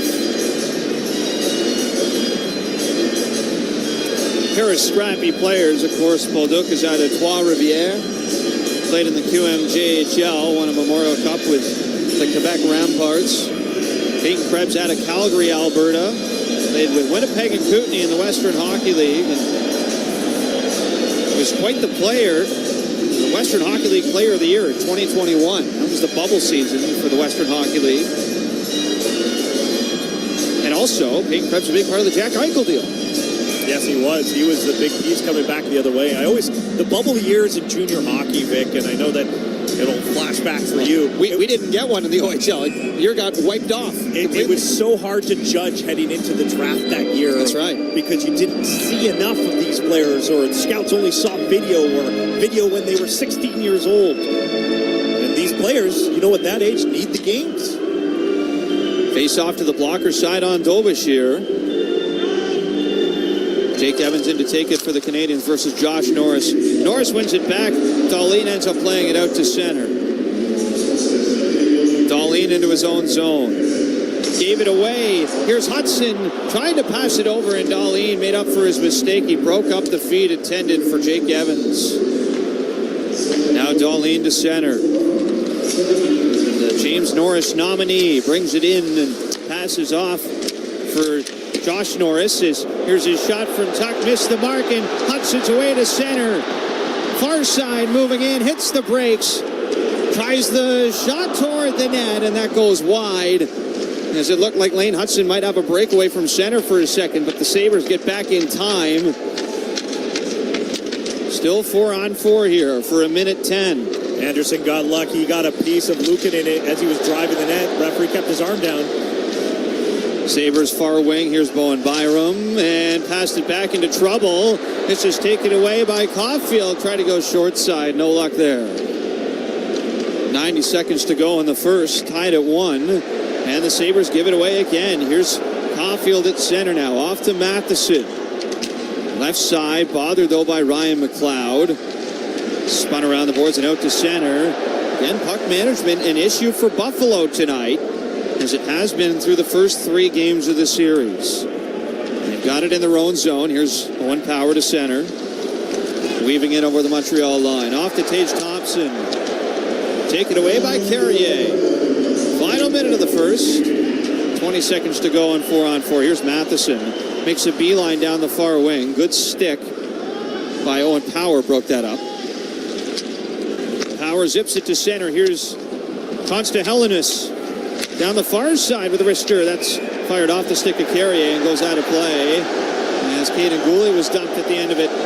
And isn't too thrilled about that. He was caught up with Tage Thompson. And Thompson is going to the box. And the Canadiens are going to get their third power play of the game. And that is not a good penalty at all for the Buffalo Sabres. Buffalo penalty, number 72. 2-minute minor, cross-checking. So cross-checking the call. It's going to be a 4-on-3 here for just 6 seconds for Montreal. And that's about as unnecessary as it gets for Tage Thompson. So with the 4 that'll start will be Suzuki, Hudson, Caulfield, Slafkovsky. Bolduc's in the box. We'll see if he goes straight in with only 40 seconds left. Yeah. Or Demidov will come off the bench. We know Bolduc can play the bumper. Scored 7 power play goals from that spot for St. Louis last year. Started the season on the number 1 power play unit. And that quickly transitioned over to Demidov. Demidov is already sitting along the boards, so he's in a posture here to get on the ice ASAP, Sean. As the Habs set it up off the face-off, and Slafkovsky's shot goes off a body, bounces to center, and Bolduc will indeed go to the bench for Ivan Demidov. Here's Suzuki near side to the line. Habs set it up. Hudson near side. Suzuki with a shot blocked by Connor Timmins. Another try from Hudson. Bounces around in front. Caulfield scores!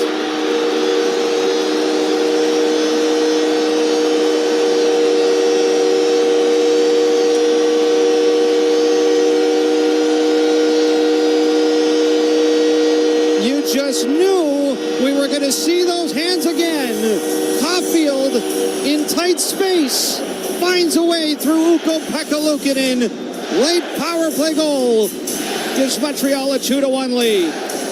Puck retrieval after the first opportunity from Suzuki. Goes to Slafkovsky. Rebound comes to Cole Caulfield. And Cole Caulfield, known from shooting from sharp angles, forces Luukkonen to overplay the post. He sees that, pulls it to the forehand, more towards the front of the net, gets a better angle to fit it in far side, and the Canadiens with a late period lead. Third of the playoffs for Cole Caulfield. All on the power play. This one from Slafkovsky and Hudson at 19:47 of the first. Sabres at center. And that's going to be all for this first period. Bit of a scrum here along the near side, but not much will come of it. Now, Sean, what a start for Buffalo. But after the goal gets called back for goaltender interference, you can't describe the period any other way than a nightmare for the Sabres.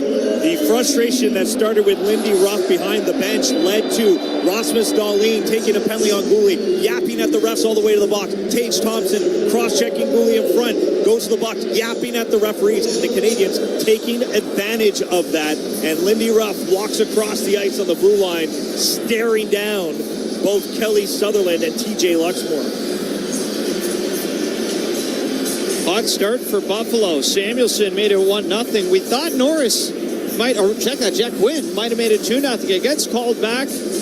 Alex Newhook scores his 6th of the playoffs. Cole Caulfield adds his 3rd. And just like that, the Canadiens come away from the first period with a 2-1 lead. We got the first intermission roundtable with Mitch Gallo and Sean Campbell coming up next on Habs Hockey on TSN 690.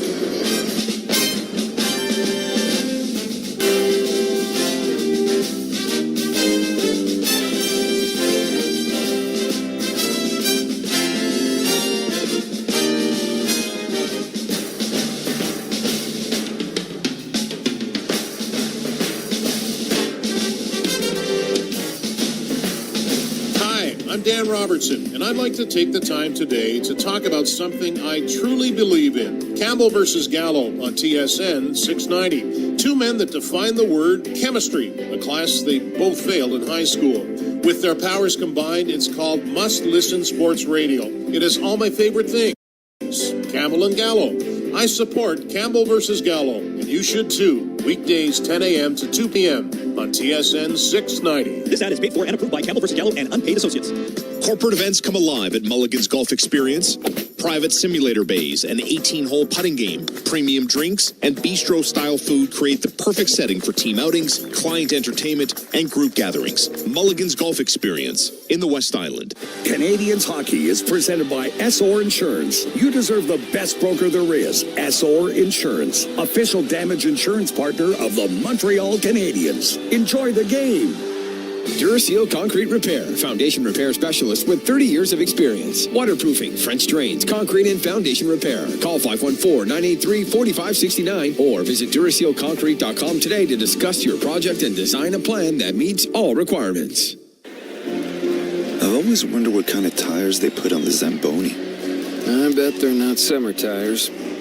Maybe all season? I doubt it. Yeah, good point. Point S, proud partner of the Montreal Canadiens. Jeez, feels like the Habs are always on the road. I hope they have good tires. They fly. Yeah, good point. Point S, until June 30th, get $100 on a prepaid card when you buy 4 eligible Hankook tires. Details at points.ca. Mulligan's Golf Experience offers 8 high-tech golf simulators, over 2,000 courses to choose from, a custom-built putting green, premium drinks, great food, and a modern vibe. Perfect for casual play or serious practice. Mulligan's Golf Experience in the West Island. I'm with a Habs fan. Heading into the next game, what are you hoping for? Yeah, at the end of the day, it's about winning battles, winning draws, and winning tickets. Tickets? Yeah, Desjardins has this contest to win tickets. You put your name in, give yourself a chance, and you live with the result, you know? You heard it, Desjardins members. Enter the Take Your Shot contest for a chance to win 2 tickets to the next Habs home game. Contest details and entry at desjardins.com/Habs. Conditions apply. Hi, this is Sabrina. Gold prices are at record highs. Now's the time to sell. Silver and Gold for Cash pays the best rates guaranteed for your unwanted or broken jewelry. Visit us at Leonardo da Vinci Center Monday to Saturday, 9 to 5, or silverandgoldforcash.com today. The first intermission is brought to you by Wegovy. Ask your doctor for Wegovy by name and visit wegovy.ca for savings. Some exclusions may apply. Now back through center ice comes Josh Doan. Off on the left side, good pass over, and they score!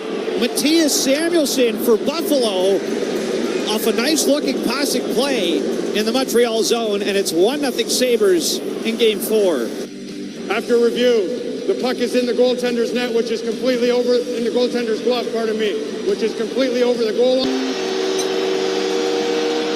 Hudson near side. Suzuki with a shot blocked by Connor Timmins. Another drive from Hudson. Bounces around in front. Caulfield scores! You just knew we were going to see those hands again. Caulfield in tight space finds a way through Ukko-Pekka Luukkonen. Late power play goal gives Montreal a 2-1 lead. Puck retrieval after the first opportunity from Suzuki goes to Slafkovsky. Rebound comes to Cole Caulfield.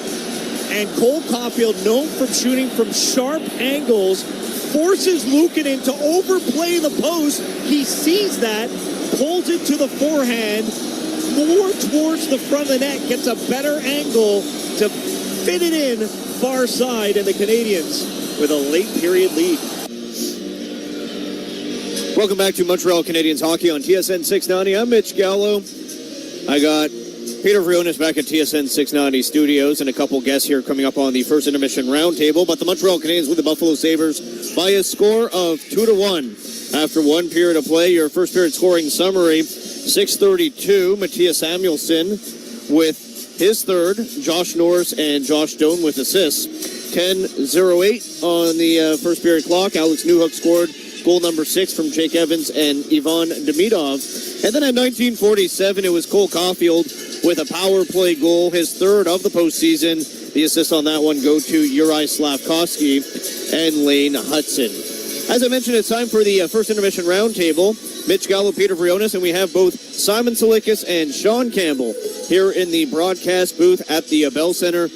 Guys, for starters, a great start for the Buffalo Sabres, and then they imploded. What happened to Buffalo in the second half of that period? Well, the first half of the period, they played in the Canadian zone. They're fine there.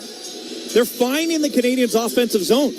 The moment they have to go inside their own blue line, just look at the Newhook goal. One, Evans is alone in front of the net.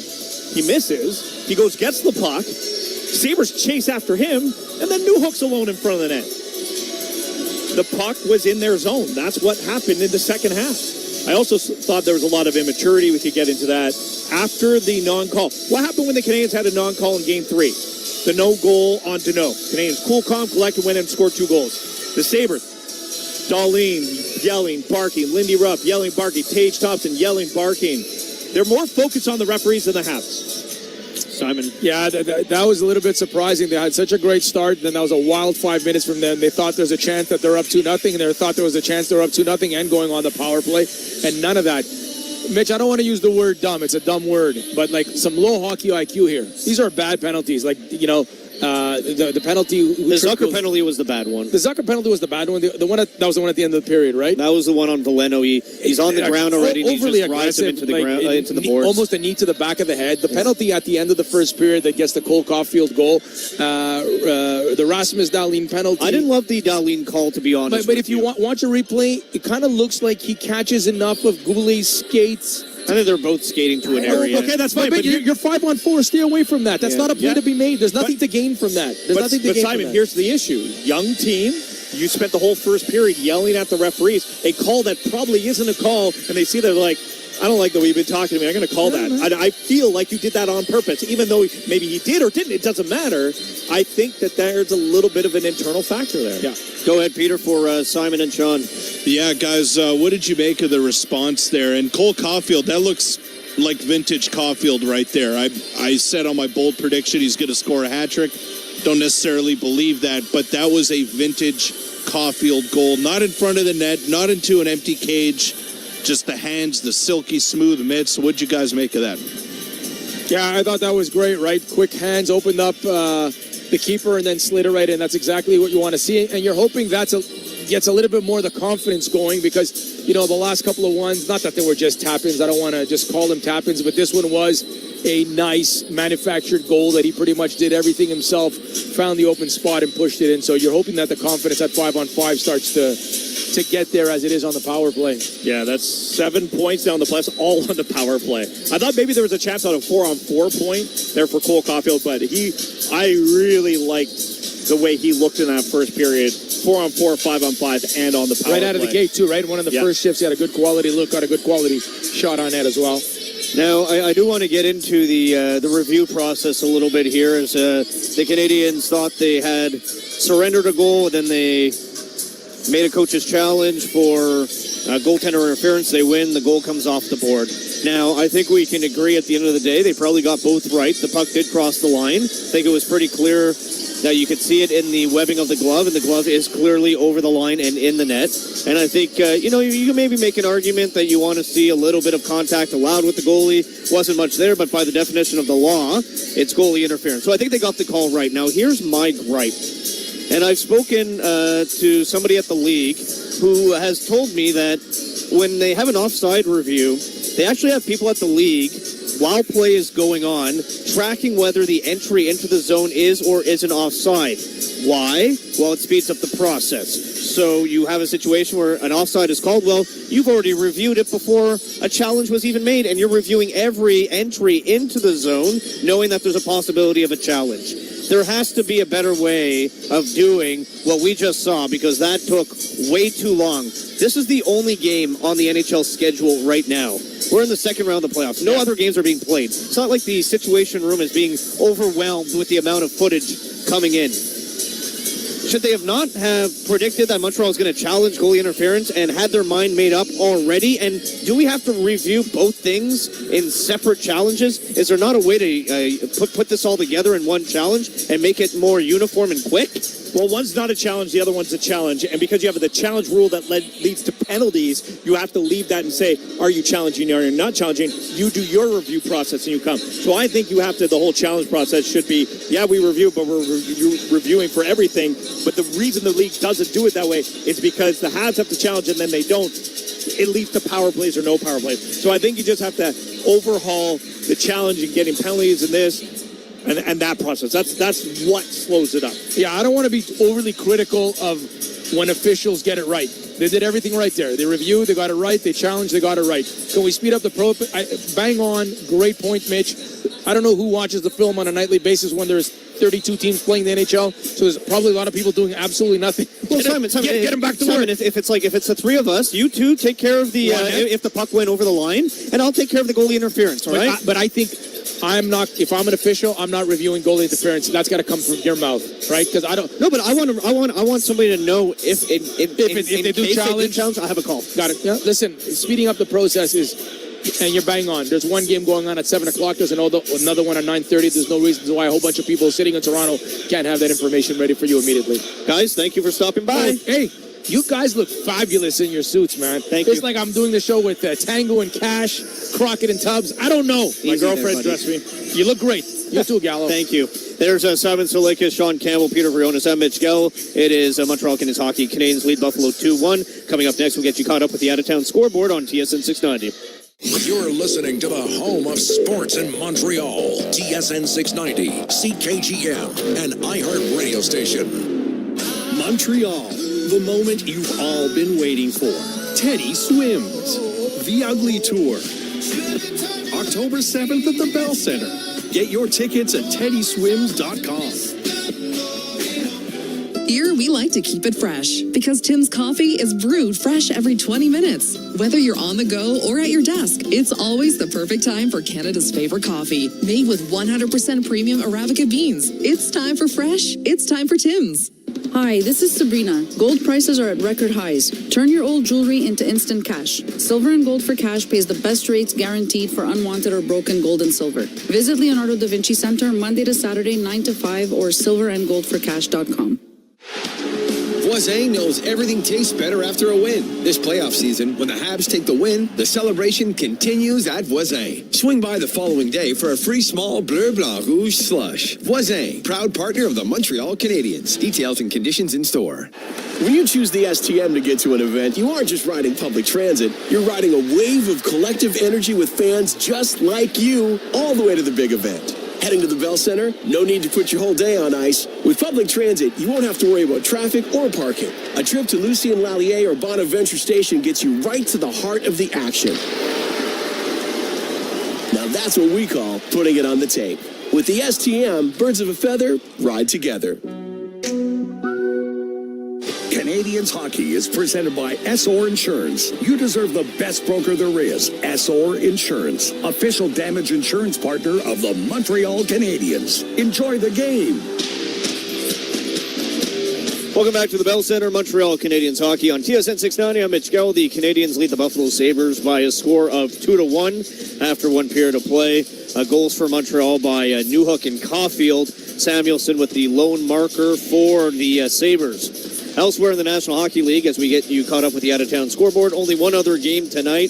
This one in just over an hour. The Vegas Golden Knights back at home in Vegas, taking on the Anaheim Ducks. That series is in Game 5, and the series is all tied up at 2 as the Vegas Golden Knights bounced back in Game 4 with a big win on home ice after the Mitch Marner hat-trick and 4-point game in Game number 3. There's your out-of-town scoreboard. Coming up next here on TSN 690. We got second period action. Buffalo Sabres and Montreal Canadiens. Habs up 2-1. Victor Finley and Sean Campbell with the call on the TSN 690 Habs Radio Network.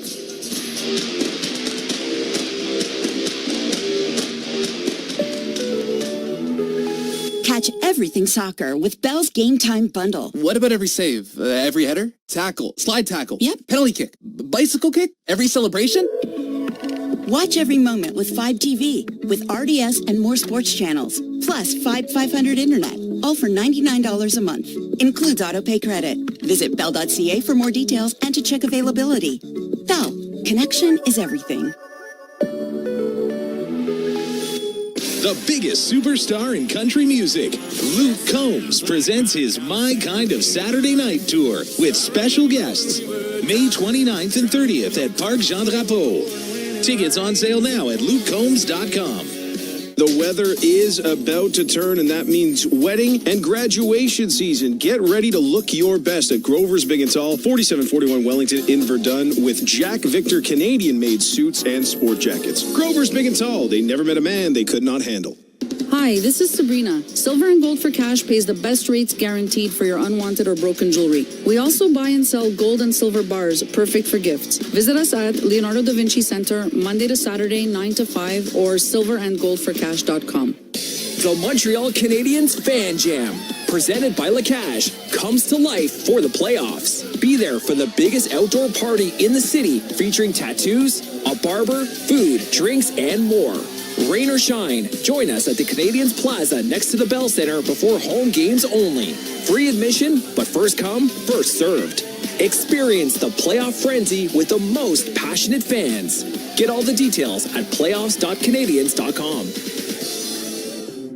Abrisvo is an RSV vaccine. 60 or over? Talk to your healthcare provider about Pfizer's Abrisvo. Visit abrisvo.ca.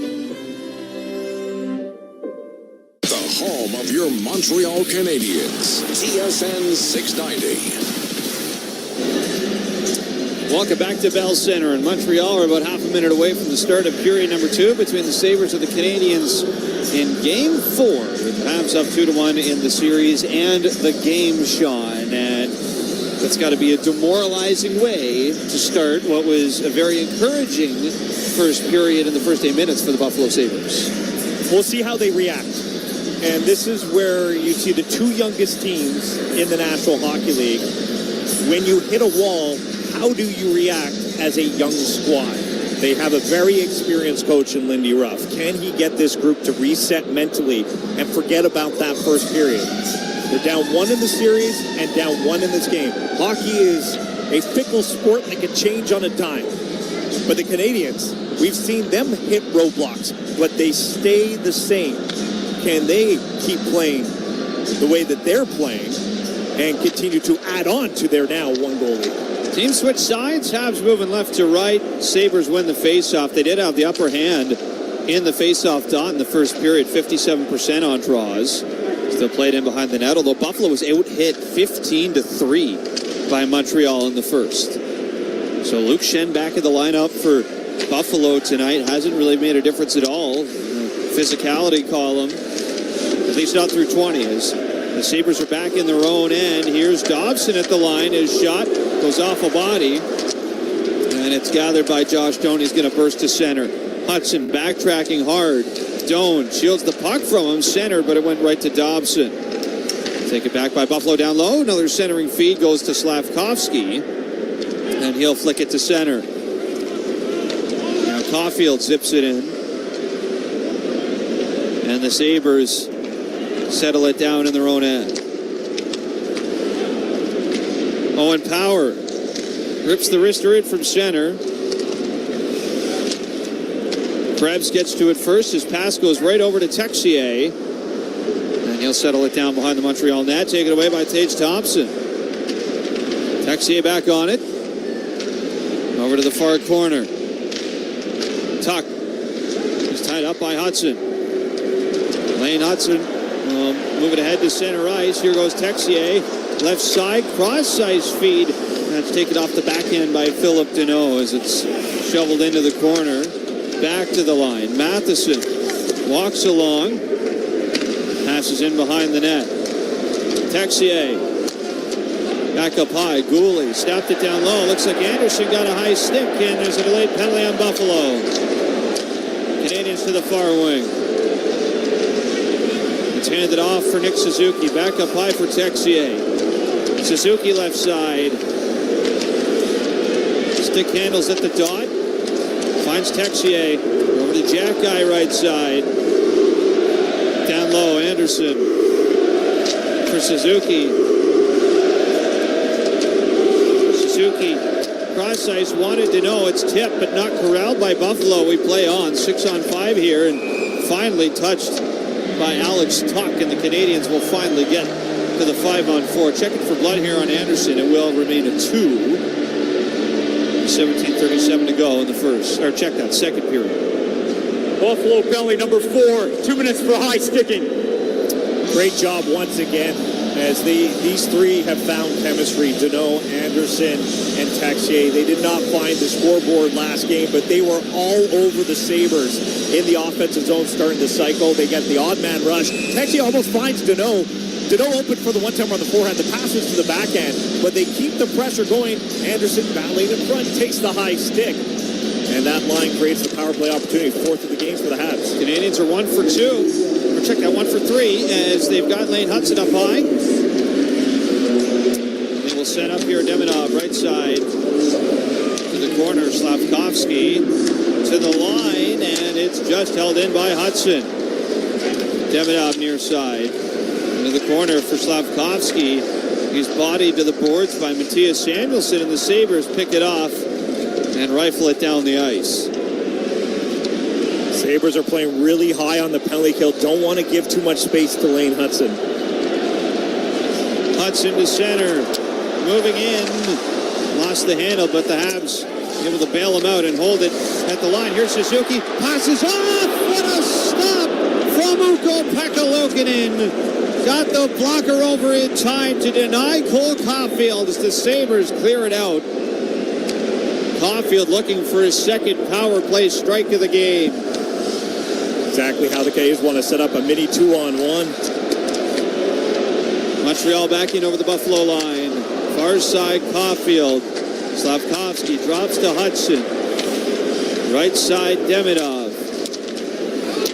Slavkovsky cross ice. Caulfield, another stop from Luukkonen. He got him twice, going post to post with a blocker. And Ukko-Pekka Luukkonen keeps this a 1-goal spread between Montreal and Buffalo. Those two saves are the exact reason why Lindy Ruff put Luukkonen in goal tonight. His athleticism in goal and being able to read, knowing he's on the penalty kill, know that Cole Caulfield's open twice, and his motion from left to right and getting that right shoulder and right blocker for those saves, keeping the Sabres in this as the second unit is out there. Habs win the face-off. Out in front, trying to set it up for Doc. It never got through. And Tuck moves it along the boards and out down the ice. Dobish out of the net. Leaves it for Dobson. Now here's Doc off the drop to center. Over the line with Zach Bolduc. Far side, corralled by Newhook in the far corner. Might as well be Caulfield right now with all the goals she's put up in the playoffs. One tonight already for Newhook. It's played around to the far side for Mike Matheson. Back down low and around it comes for Dobson. He flung that wide of the net. Bowen Byram has since returned to the ice here, and the Habs are 1 for 4 on the man advantage. Samuelsson snaps it in. Dobson near side to center. It's cut off by Dahlin. Wedged up along the near side boards here at center ice. And it comes free for Mike Matheson. Looking down the far side, cut off by Power, but he's in offside as Josh Doan didn't get back out to center soon enough. Yeah, Doan didn't read that properly. He tried to cut along the blue line and cut early, and Power thought he got to the blue line, but that was offside by a mile. But you can see the Canadians trying that long stretch pass to force the Sabres D to back off the blue line, but from the first period, and their best offensive actions come from the blue line. So you see Dahlin and Power jumping on those neutral zone passes to try and create an odd man rush and catch the Canadians' defense on long passes. 15:05 to go in the second period. 2-1 Montreal lead. Neutral zone face-off. Newhook is going to get tossed. So it's going to be Evans in with Consta Hellenis for Buffalo, and Buffalo win the draw. Snap it in from center. Comes around for Matheson. Played up the near wing to the line, not out. Hellenis held the puck in.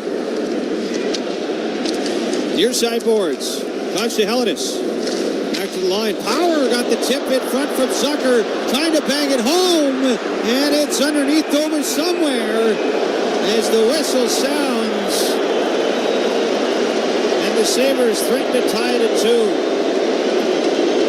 athleticism from Dobesh. The puck was loose for the second time in this game. He thought it was underneath him, but it was loose, and he sticks out his back leg. And Jack Quinn can't believe that he wasn't able to get that by Dobesh. As a little bit of a scramble underneath as Dobesh was looking one way, and the puck was behind him, and then next thing he found out it was right under his glove, but Jack Quinn hits the back of Dobesh's leg in the scramble. This is where the Sabres have been dangerous in the offensive zone, creating a little bit more chaos in Dobesh's crease tonight. Tage Thompson in to take the draw with Krebs and Tuck on the wings. Evans in for Montreal. Battle off the draw. Good move by Tage Thompson. Plays it up the wing, but goes toward Josh Anderson, and the Canadiens will bring it to center. Here goes Evans. Moving in with Dano and Anderson. Evans plays it to the net, goes wide. Back down low for Josh Anderson now. Tap to the line for Carrier. Left side, Matheson shot. Hit a body in front. And now ripped off the boards and out by Buffalo. Here's Dahlin, and he's going to get a penalty called on Montreal here. Looks like for a high stick. As he took some lumber from Carrier, no doubt about that. Question is it 2 or is it 4?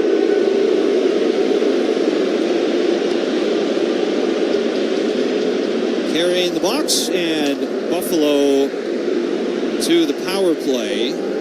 Montreal penalty number 45. It's a double minor. 4 minutes for high sticking. 4 minutes, high sticking on Carrier.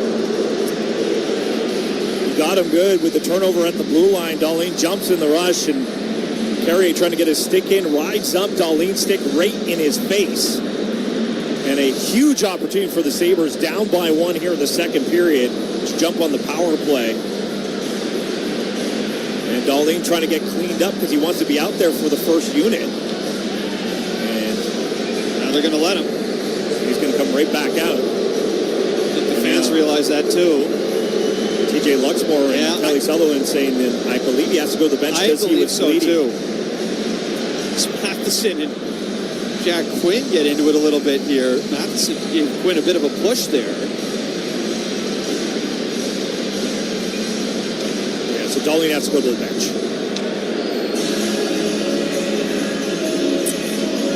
He doesn't look like he wants to go, but the linesman's going to talk him into it.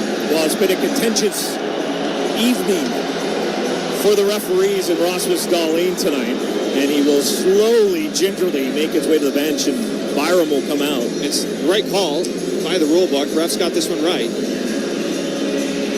And Byram's not a bad option for them either here. He's got a goal on the power play in this series. One would say he's been the best defenseman in the series for the Sabres.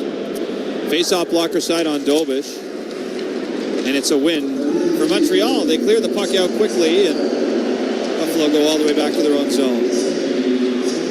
They're going to keep Byram out there for the time being, at least. As he'll stick handle his way to center. Drops it off for Tage Thompson. Drops it again for Quinn. Over the line, they're going to call this offside. And now Dahlin steps onto the ice for the Sabres. 3:39 still to go in the double minor. I mentioned the Sabres are 0 for 1, but Sean, the power play didn't go very long for them the first time because they took a penalty. Dahlin took a penalty to go 4-on-4. Yeah, we've seen 4-on-4 a couple of times, but Quinn trying to cross that blue line and pass it off, passed it to himself, but a couple Sabres were just a little too quick to cross over the blue line, stopping things, so Canadians have killed off 20 seconds, but still lots of time on this double minor, but the Canadians PK. Here's Dahlin with it. 13:35 to go in the second period. 2-1 Montreal lead. Fan favorite. Here goes Tage Thompson. Over the line. Broken up by Matheson. Played out. That's off a deflection. No doubt about that. So no penalty there with 3:22 still to go in this kill for Montreal. With the second period and the long change, it'll be interesting to see how much Matheson Carrier in the box for the double minor. Yep. Will Matheson even come off for this penalty kill? He's out there with Gooley.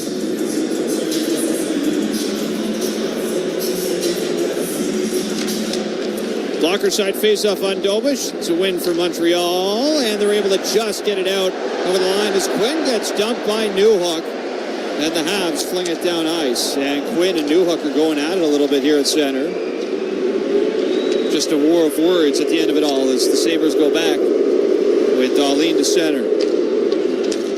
Off to Thompson. Rips it in. Weird bounce. That's in. It's in. Wow.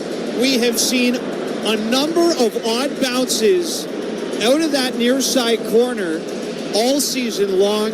That is by far the least fortunate for Montreal and perhaps the most extreme. Off the glass, off Dobish, and the game is tied at 2. And if it's not a penalty kill, that situation, Dobish usually comes out of his net to play the puck, even when Thompson's firing that in. That was almost directly off the stanchion. Has to hit the perfect angle to bank off Dobish and in. As lucky as it gets for Tage Thompson and the Sabres. Power play goal. It's 2-2 and the power play continues. Boy, the Habs have been the beneficiaries of that bounce a few times. Definitely not on this occasion, though, as the Sabres are still on the power play. They get the second half of this double minor. Here's Bowen Byram. As the Sabres get set up with the second unit, Byram shot, knocked down in front, and it's hammered down the ice by Montreal. The Sabres settle it down. And here goes Byram to center, off to Norris. That goal will be Thompson from Darlene at 7 minutes the second. And here come the Sabres. Tuck trying to go short side. Post sealed up by Dobish.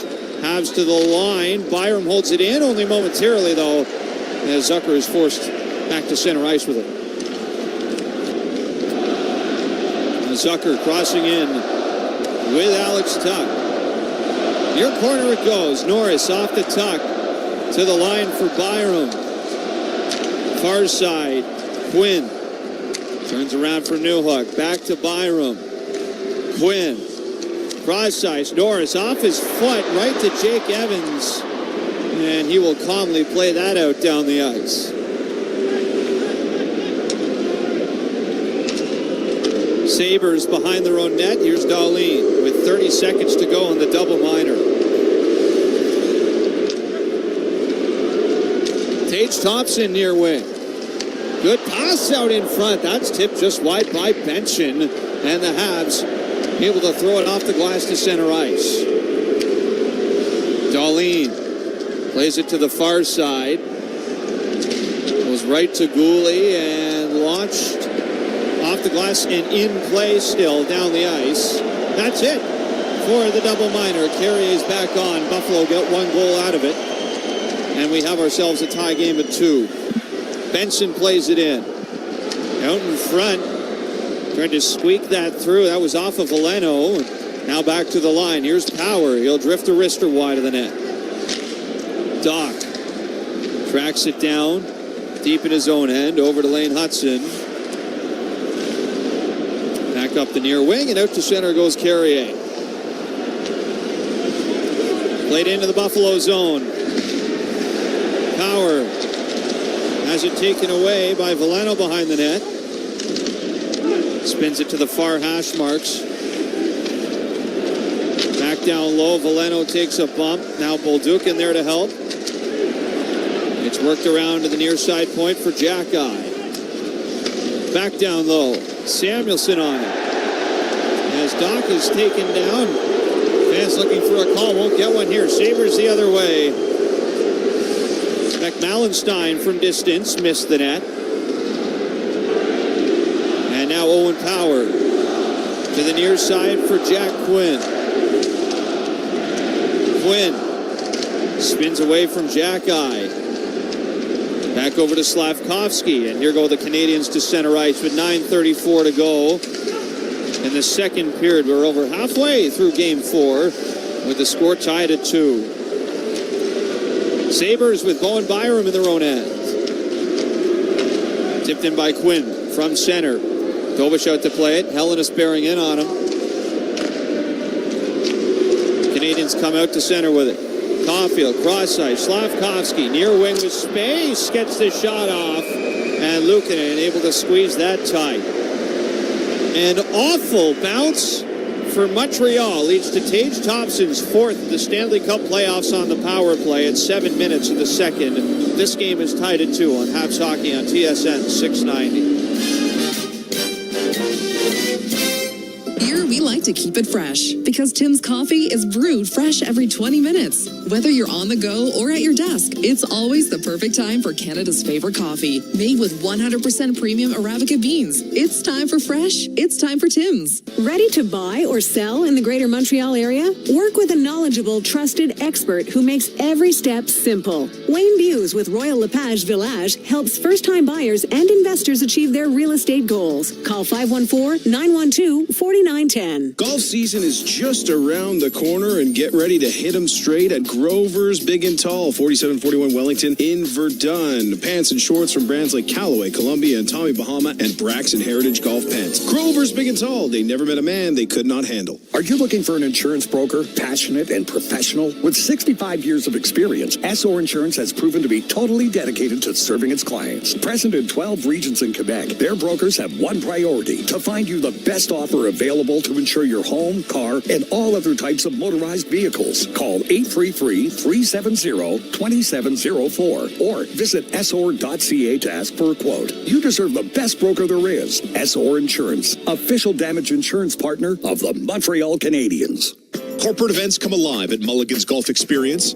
Private simulator bays, an 18-hole putting game, premium drinks, and bistro-style food create the perfect setting for team outings, client entertainment, and group gatherings. Mulligan's Golf Experience in the West Island. This is Montreal Canadiens hockey on your home of the Habs, TSN 690. Welcome back inside Bell Center. 9:07 to go in the second period. 2-2 game. Let's see how the Habs can bounce back from the worst bounce against them all series, Sean. Youngest team in the playoffs, we keep mentioning it, but they play with experience, they play with poise, and when things don't get their way, they're able to bounce back. Top lines out there, they've been sitting on the bench for the last 6 minutes. How do the Canadiens respond to one of the worst bounces they've seen in a while? It's a group that doesn't get phased very easily. Habs win the offensive zone faceoff. Here's Hudson, far side shot got through. It's caught by Luukkonen, and he'll squeeze that tight.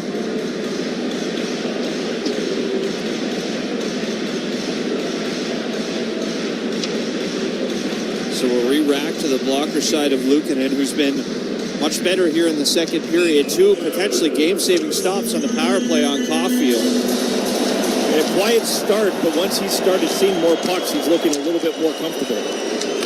Habs win the ozone draw again. Here is Lane Hudson at the line, dancing around as Caulfield was spilled at the side of the net. There's going to be a penalty on Buffalo. Near side Dobson, cross ice, collected by Nick Suzuki. Pounded by Josh Norris. Tied up in the corner. Extra attacker's out there, but it won't matter. The Sabres touch it.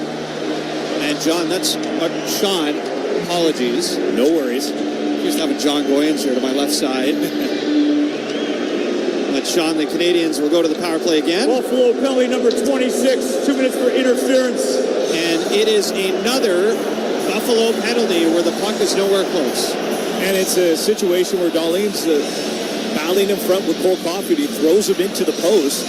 And if he doesn't hit the post, he doesn't fall down to the ice. Maybe it's not a call. Or maybe it's not a call if Rasmus Dahlin is not having that contentious relationship with the referees tonight. And I'm not saying it wasn't a penalty, but in playoff hockey, in the third period, 5 minutes, I may not see that call. There have been some bad penalties taken by the Sabres tonight. As here's Caulfield moving in with a backhand. That's turned away by Luukkonen. So quick shot for Montreal is stopped. It's played to center. Habs are 1 for 4 on the man advantage thus far tonight. Here's Caulfield down the right side. He looks dangerous on the power play this evening as he's cut off behind the net by Timmins. Timmins moves it ahead off the ref. Demidov tried to set it up in front for Lane Hudson. That got away. Now Slavkovsky near side. Spins it back to Demidov. Up high for Hudson. Down low, Caulfield, one touch at front, Slafkovsky flung it wide. And all the way out to center it goes for Lane Hudson. They got the play that they wanted, bringing it down low, spreading out the box and space for Slafkovsky in the slot. He just missed the net. Into the far corner. Caulfield picks it up to the line. Hudson across. Demidov shot, that's stopped by Luukkonen. Bouncing around in front. Played to the far corner by Buffalo. Habs settle it down. Hudson. At the line. Near side, Demidov. Down low, Slafkovsky. Far side, Suzuki back across. Habs couldn't get it through, and the Sabres clear it down right to Dobish. He wants to move it quickly ahead for Hudson. The Habs are getting a change too. Here's Balduc. Passes over, and that got away from Kirby Dach. It handcuffed him. And the Sabres can clear to center again. So Dobish sent that to center, and both teams were scrambling to complete the change. As here goes Dach, and on a cleaner zone entry to the line. Dobson, 10 seconds on the power play. Texier's shot goes wide. Back in front for Newhook. Not stopped by Luukkonen, and he will freeze it for the whistle. Always find it so hard for the second unit of the Canadiens to get out there to find a setup. There's rarely a whistle at that exact 1 minute mark, and if there is, they'll keep the number one unit out there. They're trying to make the most of their 20 to 25, 30 seconds. They get the break in. They're able to come in, and a nice little bounce to Newhook, who has found his spot versus Buffalo with the goal tonight, 2 in his last 2 games as well. Looking for 3 straight games with 2 goals. But Luukkonen has been keeping the Sabres in it with the high danger chances that the Canadiens have had. But the best one was Slafkovsky, who missed the net. D-zone face-off win for Buffalo, and they'll rattle it off the glass and out. They've successfully killed off another power play. And the Canadiens are 1 for 5 tonight. 6.5 to play in the second period. 2-2 the score. In game 4 is Buffalo with Luke Schenn in his own zone. We've barely seen him 5-on-5 tonight. He has played the penalty kill for Buffalo. Sabres come to center. Here's Tage Thompson. And he'll throw it out of play. It was on the offensive side of the center ice red line, so no penalty here. But it will send us to a break with 6:13 to go in the second period. 2-2 tie. Game 4 on Habs Hockey on TSN 690.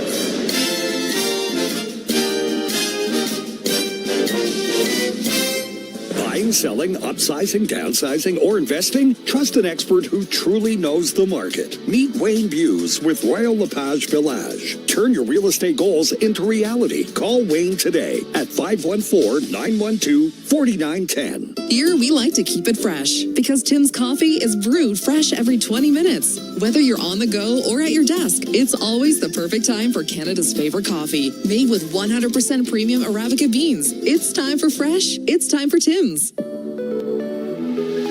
Catch everything soccer with Bell's Game Time Bundle. What about every save? Every header? Tackle? Slide tackle? Yep. Penalty kick? Bicycle kick? Every celebration? Watch every moment with 5TV with RDS and more sports channels. Plus 500 internet. All for $99 a month. Includes autopay credit. Visit bell.ca for more details and to check availability. Bell. Connection is everything. For the first time in a decade, the NHL returns to the great outdoors of Winnipeg. The Heritage Classic. October 25th, Mark Scheifele and the Winnipeg Jets face off against Nick Suzuki and the Montreal Canadiens. Outdoors at Princess Auto Stadium in the Tim Hortons NHL Heritage Classic. Get that outdoor feel in Winnipeg, Manitoba. Don't miss your chance to experience hockey outdoors live. Hockey under the sky. Get your tickets now at NHL.com/Heritage Classic. The home of your Montreal Canadiens. TSN 690. 6:13 to go in the second period. Shot 17-14 Buffalo. This game is tied at 2. As the Canadiens unable to convert on a power play just prior to the break. Looking to get something going here 5-on-5 offensively after a bad break. Has seen Buffalo level the score. Trying to feed off the energy of this crowd, who tries to get the Canadiens right back into the lead. Been rambunctious at the Bell Center again tonight. As here goes Texier playing it in from center. Canadians off the forecheck, claim the puck. Texier near side to the line. That skipped away from Matheson. And go back to center and swipe it in. Collected by Dahlin. Now, did Tuck tip it? No, he did not. He does not agree with that call, but it will be an icing here against the Buffalo Sabres. And the dock line will hop over the boards for the offensive zone faceoff. Looks like Veleno will take it. How about Joe Veleno getting his first Stanley Cup playoff point in his first playoff game at home for the Montreal Canadiens with Mom in the crowd on Mother's Day. Part of the face-off crew that's been doing so well. Only his fourth game, but heading into the game in the offensive zone, 90%, but doesn't win that one. Right on cue as the Sabres have it behind the net. Swept away by Bolduc, but all the way out to center ice for Carrier to retrieve. 5.5 to go in the second stanza. And as the Sabres try and stretch it, they were looking for Benson behind the D, but Matheson picked it off. Now Thompson plays it around. Near side boards into the corner. Matheson gets the puck loose, and he'll loft it out to center ice. Bolduc just sweeps that into the Buffalo zone again. Owen Power banked it off the boards and out to center ice. Canadians reset. Veleno rips it in. Owen Power back behind the net. Stops. Good pass. Finds Benson left side. Hits the brakes. Fan on the shot. Habs take it away and recover out to center. Now Slavkovsky over the line, left side, moving in, shot stopped by Lukin, and rebound is fielded with the glove hand, and he hangs on to that. That was 3 straight shifts and twice for Benson trying to stretch the Canadiens deep to create some sort of odd man rush back the other way, but he forgot the puck. And therefore, the game stays tied at 2. We're taking another break here with 4:28 to play in the second on Habs Hockey on TSN 690. Montreal, the moment you've all been waiting for. Teddy Swims, The Ugly Tour. October 7th at the Bell Center. Get your tickets at teddyswims.com. Are you looking for a damage insurance broker that specializes in commercial insurance? There is only one name, SOR Insurance. Present in 12 regions in Quebec, SOR Insurance brokers are the perfect advisors for you. With more than 65 years experience, SOR Insurance is proud of its team of brokers who stand out for their ability to select the best products for your business. Call 833-370-2704 or visit SOR.ca to ask for a quote. You deserve the best broker there is. SOR Insurance, official damage insurance partner of the Montreal Canadiens. The Montreal Canadiens Fan Jam, presented by Lacache, comes to life for the playoffs. Be there for the biggest outdoor party in the city, featuring tattoos, a barber, food, drinks, and more. Rain or shine, join us at the Canadiens Plaza next to the Bell Center before home games only. Free admission, but first come, first served. Experience the playoff frenzy with the most passionate fans. Get all the details at playoffs.canadiens.com. Canadiens Hockey is presented by SOR Insurance. You deserve the best broker there is. SOR Insurance, official damage insurance partner of the Montreal Canadiens. Enjoy the game. Back inside Bell Center, 4:28 left in the second period. We got ourselves a tie game at 2 goals apiece in game 4. Lucky bounce on the Tage Thompson equalizer on the power play. However, Vic, as we near the end of the second period, I think we could both agree this is a better version of the Sabres than we saw in the last two games. No question, Sean. This is the most dangerous they've looked offensively in the series since game 1. As off the draw, looked like Evans might have been high-sticked. Arm stays down. The linesman blew it down, and he may be calling the high stick off the draw. Neither referee put their arms up. One was in the corner, was right off the draw. Evans dropped his stick, but they blew the whistle down, and I believe it was the linesman. Yeah. Linesman can't call high-sticking penalties. That was Matt McPherson. Canadiens could get another power play opportunity. We're getting a look off the replay. It's Connor Timmins. Yeah, and it happened right in front of the linesman. But it doesn't look like we're going to get a penalty here. Fans are just reacting to the replay now. And the players at the bench are pointing up to the big board. Refs aren't having any of that, and we play on. Though the faceoff will be at center. They used up all the review time in the first period. That's right, Sean. About 10 minutes of it, looking at one goal, which was a goal and then it wasn't. Or wasn't a goal, was a goal, then it wasn't again. No review left. Canadians in their own end. Here is Lane Hudson to center. Tipped in by Jake Evans. Right back on the horse. He'll go in behind the net to bother Samuelson. Sabres out to center. Here's Quinn with daylight down the far side. Through the middle. That just evaded Jason Zucker. And the Canadians come back the other way. A new hook off to Jake Evans. Down the wing. And Quinn gets in the way of that. Back in front for Evans. Blocked. Stulos. And Buffalo settle it down. Not out. Carrier. Starting to open up here, Vic. Right side into the corner. Carrier lost his stick. Habs move it around, up to the line. Slavkovsky over to Gooley. And as Carrier got taken down in front of the net, here's Slavkovsky, open near side, went off his foot.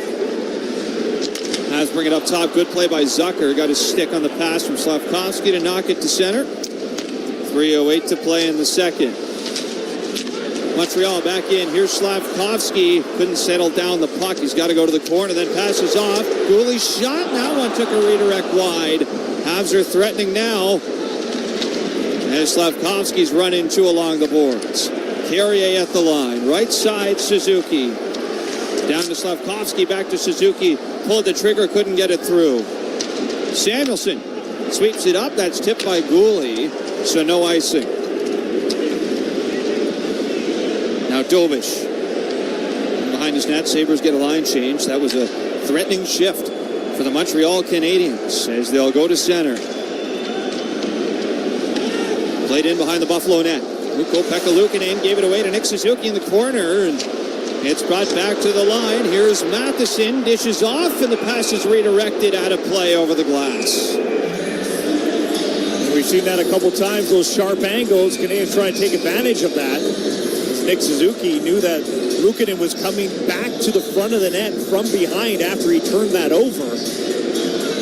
But the Canadians, after not getting the power play on the high stick to Evans from Timmins, have put together a couple good, solid offensive zone shifts. It's 2:13 to go in the second. Habs looking for another late goal. Stick around with us as well. By the way, into the second period, we got Commissioner Gary Bettman joining our second intermission roundtable. Can't wait for that.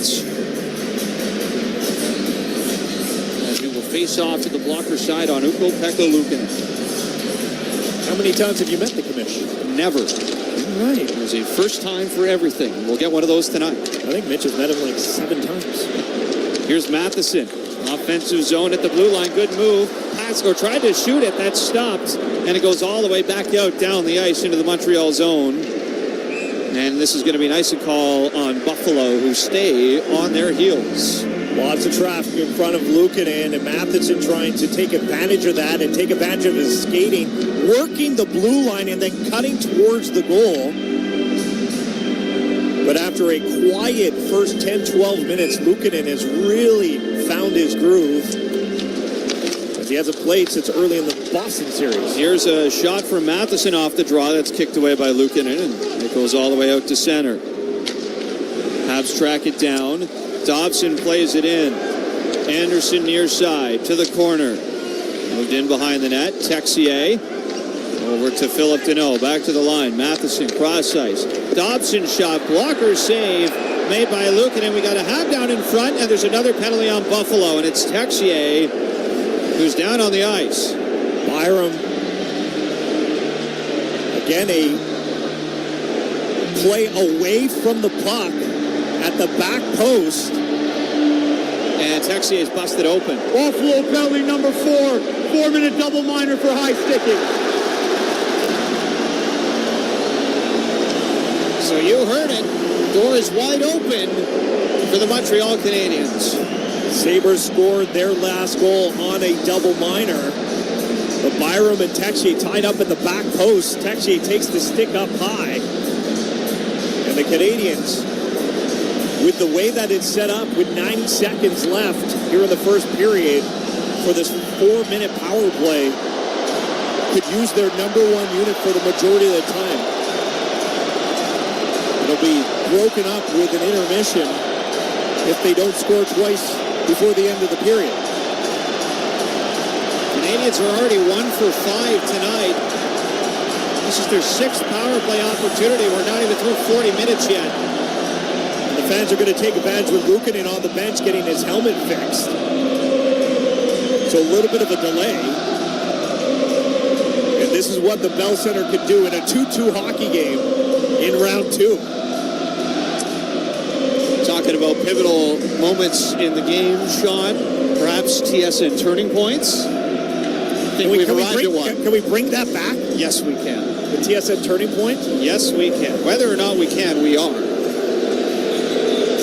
Sabres thought they had one on their double minor with the crazy bounce off the stanchion and off the Dobas. One of the crazier bounces you'll see at Bell Center. But it's something you mentioned. We've seen it time and time again in this building. And it's a long delay with Luukkonen, who's taking a little bit of a breather. Trying to get something right with the mask. Of course, the backup goalie here for the visiting team has to sit across on the far side of the ice, and Alex Lyon isn't budging. So Luukkonen's got his mask back together. He's going to go to the bullpen. Pop quiz, who's the only goalie who sits on the bench when he's a backup when he comes to Montreal? Oh. He is retired. Oh, it wasn't Fleury, was it? Roberto Luongo hated sitting there. Always that? sat on the bench and made everybody squeeze a little tighter. Face-off win for Montreal on this double minor power play. Here's Hudson, far side for Caulfield. Over to Nick Suzuki. Down low for Slavkovsky. In behind the net, cut off by Timmins. Rolls around the boards, though, for Lane Hudson to scoop up at the line. Near side, Slavkovsky down low. Demidov fired it across. Caulfield fields it off the boards. Far side point, Lane Hudson. Final minute of the second. Hudson over to Caulfield. Works in with a shot. Took a redirect wide of the net. Cleared right to Lane Hudson. Holds it in, and he'll settle it down. Slavkovsky up high. Far side, downhill. Tried to center. It is all the way out to center ice here, where it's picked up by Hudson. Long change for Buffalo. They got to hurry. Here goes Hudson. Dishes off far side for Suzuki. Behind the net, Caulfield. Over to Suzuki. Back out in front. Blocked by Tuck. Habs stay with it. Demidov pushed around the boards. Far corner, Caulfield to the line. Here's Lane Hudson. Near side, Slavkovsky snapped his stick on a one-timer. And Timmins will rip it down the ice. Not much time left here. Dobis just over to Hudson in his own zone. 3 seconds out to center. Here goes Hudson running out of time. One last shot is blocked as it goes wide of the net. Unfortunate for Slavkovsky, setting up and trying to be in the trigger spot on the one-timer on his off wing, and it snaps in two like he was using Matheson's stick. And the Canadiens will take this power play into the third with 2:31 left in the double minor. Tage Thompson, the only goal that came on the power play in period number 2, off the most unfortunate of bounces for the Montreal Canadiens, off a shoot-in from center. Thompson's fourth from Dahlin at 7 minutes ties this game at 2, and the Canadiens will pocket 2:31 on the power play and bring it right over to period number 3. Stick around here. It's the second intermission roundtable featuring Commissioner Gary Bettman. That's next after the break on Habs Hockey on TSN 690.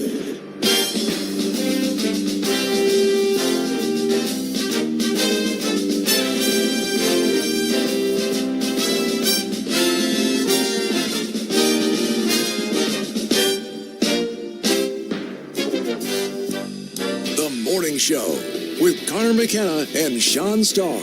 Your one-stop shop for everything from in-depth discussion with the most plugged-in people on the Habs and the NHL to hard-hitting commentary on what is and absolutely is not an acceptable topping to put on a cheeseburger. Whether it's 4 minutes or 4 hours, it's the best way to spend a part of your morning. The Morning Show with McKenna and Starr. Weekdays starting at 6. TSN 690. Duraseal Concrete Repair, foundation repair specialist with 30 years of experience. Waterproofing, French drains, concrete and foundation repair. Call 514-983-4569 or visit DurasealConcrete.com today to discuss your project and design a plan that meets all requirements. For the first time in a decade, the NHL returns to the great outdoors of Winnipeg. The Heritage Classic. October 25th, Mark Scheifele and the Winnipeg Jets face off against Nick Suzuki and the Montreal Canadiens. Outdoors at Princess Auto Stadium in the Tim Hortons NHL Heritage Classic. Get that outdoor feel in Winnipeg, Manitoba. Don't miss your chance to experience hockey outdoors live. Hockey under the sky. Get your tickets now at NHL.com/Heritage Classic. Catch everything soccer with Bell's Game Time Bundle. What about every save? Every header? Tackle? Slide tackle? Yep. Penalty kick? Bicycle kick? Every celebration? Watch every moment with 5TV with RDS and more sports channels. Plus 500 internet. All for $99 a month. Includes auto pay credit. Visit bell.ca for more details and to check availability. Bell. Connection is everything. Are you moving, downsizing, or upsizing your home? Say goodbye to moving woes. Visit Depodium Mini Entrepot and store your items safely until your big day arrives. Try 4 weeks free. Limited units available. Details at Depodium.com. Mulligan's Golf Experience offers 8 high-tech golf simulators, over 2,000 courses to choose from, a custom-built putting green, premium drinks, great food, and a modern vibe. Perfect for casual play or serious practice. Mulligan's Golf Experience in the West Island. I'm with a Habs fan. Heading into the next game, what are you hoping for? Yeah, at the end of the day, it's about winning battles, winning draws, and winning tickets. Tickets? Yeah, Desjardins has this contest to win tickets. You put your name in, give yourself a chance, and you live with the result, you know? You heard it, Desjardins members. Enter the Take Your Shot contest for a chance to win 2 tickets to the next Habs home game. Contest details and entry at Desjardins.com/Habs. Conditions apply. Catch everything soccer with Bell's Game Time Bundle. What about every save? Every header? Tackle? Slide tackle? Yep. Penalty kick? Bicycle kick? Every celebration? Watch every moment with 5TV with RDS and more sports channels. Plus 500 internet. All for $99 a month. Includes auto pay credit. Visit bell.ca for more details and to check availability. Bell. Connection is everything. The biggest superstar in country music, Luke Combs, presents his My Kind of Saturday Night Tour with special guests, May 29th and 30th at Parc Jean Drapeau. Tickets on sale now at lukecombs.com. Canadiens hockey is presented by SOR Insurance. You deserve the best broker there is. SOR Insurance, official damage insurance partner of the Montreal Canadiens. Enjoy the game. At the line, here's Suzuki. Passes off. What a stop from Ukko-Pekka Luukkonen. Got the blocker over in time to deny Cole Caulfield as the Sabres clear it out. Slavkovsky, cross-ice. Caulfield, another stop from Luukkonen. He got him twice, going post to post with a blocker. Off to Thompson. Rips it in. Weird bounce. That's in. It's in. Wow. We have seen a number of odd bounces out of that near side corner all season long. That is by far the least fortunate for Montreal and perhaps the most extreme. Off the glass, off Dobish, and the game is tied at 2. Welcome back to Montreal Canadiens hockey on TSN 690. I'm Mitch Gell. I got Victor Finley, our play-by-play man, with us. It is a 2-2 between the Sabres and the Canadiens after 2 periods of play in Game 4. Canadiens lead the series 2-1. It's time for the second intermission roundtable, and we have a very special guest joining us in the broadcast booth this evening. It's none other than Commissioner of the National Hockey League, Gary Bettman. Gary, thank you so much for stopping by. We appreciate your time. It's great to be with you, and it's always great to be at the Bell Center.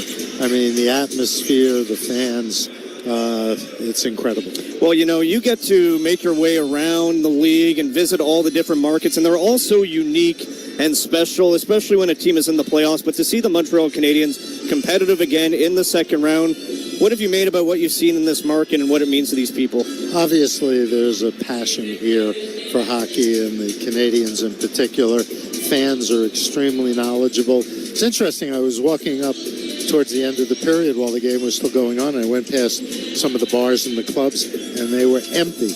Everybody's in their seats 10 minutes before the puck drops. Everybody's in their seats while game action is on. And these are really, really knowledgeable, passionate fans. And it's just wonderful to see and to feel, because it is palpable. We've got a lot of listeners on our station from all over the world. The Habs have a global fan base, and they've got an exciting young core right now. And I know the NHL's committed to going to Germany. There's been talks about bringing NHL games, including the Habs, to Paris. What does a very marketable, exciting young Habs team do for the National Hockey League in terms of growing the game overseas? Well, first of all, we love all of our children equally but differently. And we want to see all of our teams be competitive. And because roughly 30% of our players come from outside of North America, there is a real following, particularly in Northern Europe, for what takes place here in North America on the ice. And that's why we play games in Europe. The interest is there, and we want to continue the development of world-class players because some of the best players in the world come from outside of North America. I want to ask you a little bit about the Montreal Canadiens rebuild here. Fans are very enthusiastic about the team.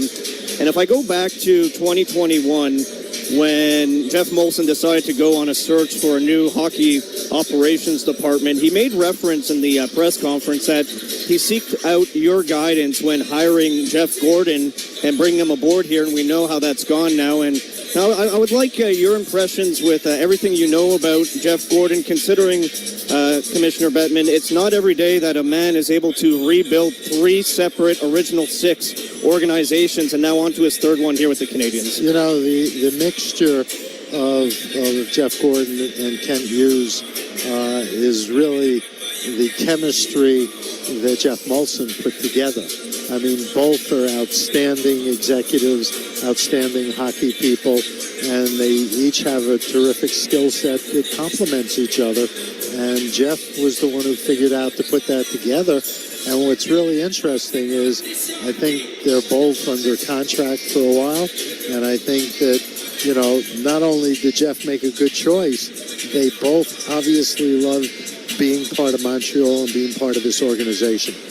What can you tell us about Jeff Molson and your relationship with him, and what's made him such a great fit here as an owner of the Montreal Canadiens? Well, if you hear the name Molson and you think Canada, you think beer, you think Montreal, you think, what was it, the Molson Bank that had the family name and picture on money not many decades ago. He is the quintessential Montrealer, and he's passionate and knowledgeable about the game, and he lives and breathes everything that goes on here. And I know it was important to him that when George Gillette was selling the team, that the team was in good, strong hands, which his represents. And, you know, he's still a young man, but he was really young when he took over control of the club. And I think he's brought an energy and a passion to this organization, and he embodies that. And so he's a member of the executive committee of the NHL, Board of Governors, which means he's highly respected by the other owners in the league. He's the real deal. He's the whole package. And I think the Canadiens, as an organization, and Canadiens fans are very fortunate to have him be the guiding force behind this franchise. I know something that's very important to you is the health of all the franchises. And, you know, taking a look around the playoffs, I think it's awesome that we're getting new teams in the postseason. Buffalo hasn't been there for 15 years. Montreal had some down times. Philadelphia back in the mix. How about Utah with their first ever home playoff games this year? I was there for that. Anaheim back in the mix too. What have you made of how we're seeing new teams involved in the postseason, how great that is for the league? I may be a little off on the statistic, but I think 9 of the last 11 years, at least 5 teams turned over in the playoffs, and this year it was 6. I think it's great because our competitive balance, our team's ability to compete between the cap and revenue sharing means that no matter what team you root for, you know, unlike some other sports, that your team has a chance of making the playoffs. And then once the playoffs begin, anything can happen. And so I don't think any sport rivals our competitive balance, and there's nothing like our playoffs. And we're witnessing that again tonight. Gary, the atmosphere here in Montreal has been off the charts all Stanley Cup playoffs long. That comes as a surprise to nobody, but you were a part of it back here in 1993 when you handed off the Stanley Cup for the first time to Guy Carbonneau.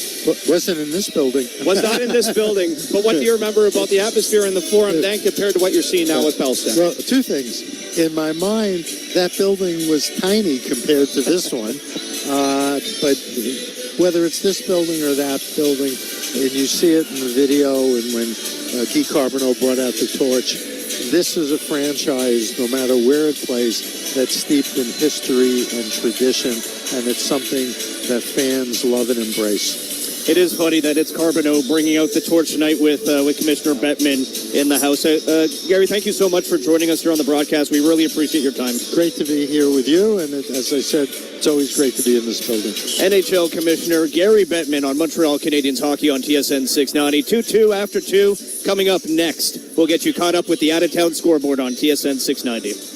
Hi, this is Sabrina. Gold prices are at record highs. Now's the time to sell. Silver and Gold for Cash pays the best rates guaranteed for your unwanted or broken jewelry. Visit us at Leonardo da Vinci Center Monday to Saturday 9 to 5 or silverandgoldforcash.com today. The weather is about to turn, and that means wedding and graduation season. Get ready to look your best at Grover's Big and Tall, 4741 Wellington in Verdun, with Jack Victor Canadian-made suits and sport jackets. Grover's Big and Tall. They never met a man they could not handle.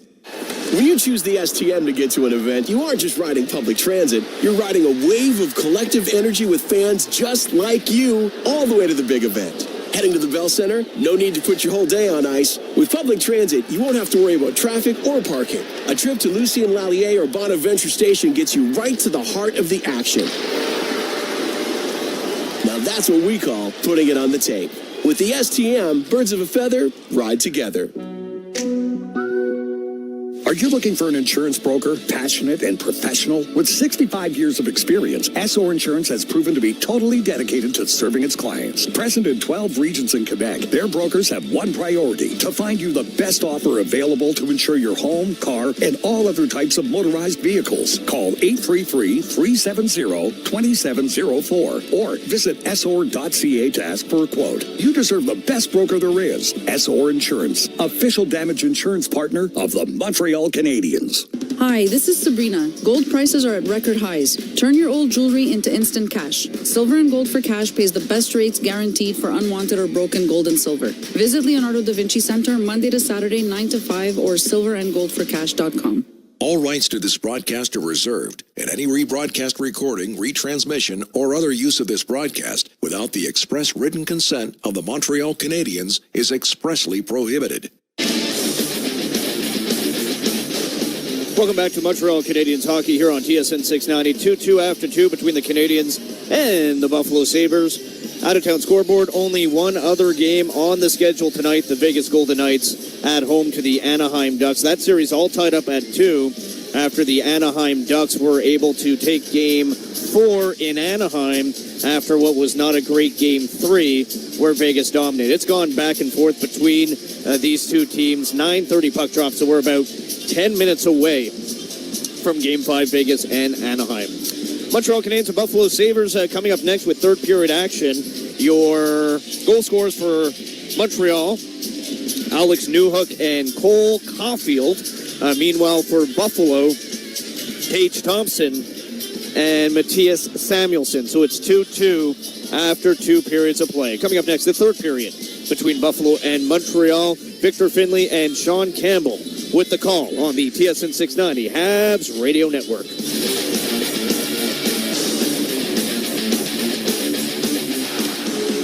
Scoring big starts at Voisin. Through the playoffs, your 20-pack of Molson Canadian cans is at minimum price. Stop by Voisin before the puck drops. Voisin, proud partner of the Montreal Canadiens. Here, we like to keep it fresh because Tim's coffee is brewed fresh every 20 minutes. Whether you're on the go or at your desk, it's always the perfect time for Canada's favorite coffee. Made with 100% premium Arabica beans. It's time for fresh. It's time for Tim's. For the first time in a decade, the NHL returns to the great outdoors of Winnipeg. The Heritage Classic. October 25th, Mark Scheifele and the Winnipeg Jets face off against Nick Suzuki and the Montreal Canadiens. Outdoors at Princess Auto Stadium in the Tim Hortons NHL Heritage Classic. Get that outdoor feel in Winnipeg, Manitoba. Don't miss your chance to experience hockey outdoors live. Hockey under the sky. Get your tickets now at NHL.com/Heritage Classic. Golf season is just around the corner, and get ready to hit them straight at Grover's Big and Tall, 4741 Wellington in Verdun. Pants and shorts from brands like Callaway, Columbia, and Tommy Bahama, and Braxton Heritage Golf Pants. Grover's Big and Tall. They never met a man they could not handle. Trade tariffs, quotas, changing customs regulations. It's a lot, but you don't have to manage it alone. Delmar's customs brokerage experts help you stay compliant, reduce costs, and trade with confidence. Visit DelmarCargo.com. Delmar, logistics made simple. Hey, you know the difference between the Habs and a tire? No. What? There's none. They both have pressure. Yeah, good point. Point S, proud partner of the Montreal Canadiens.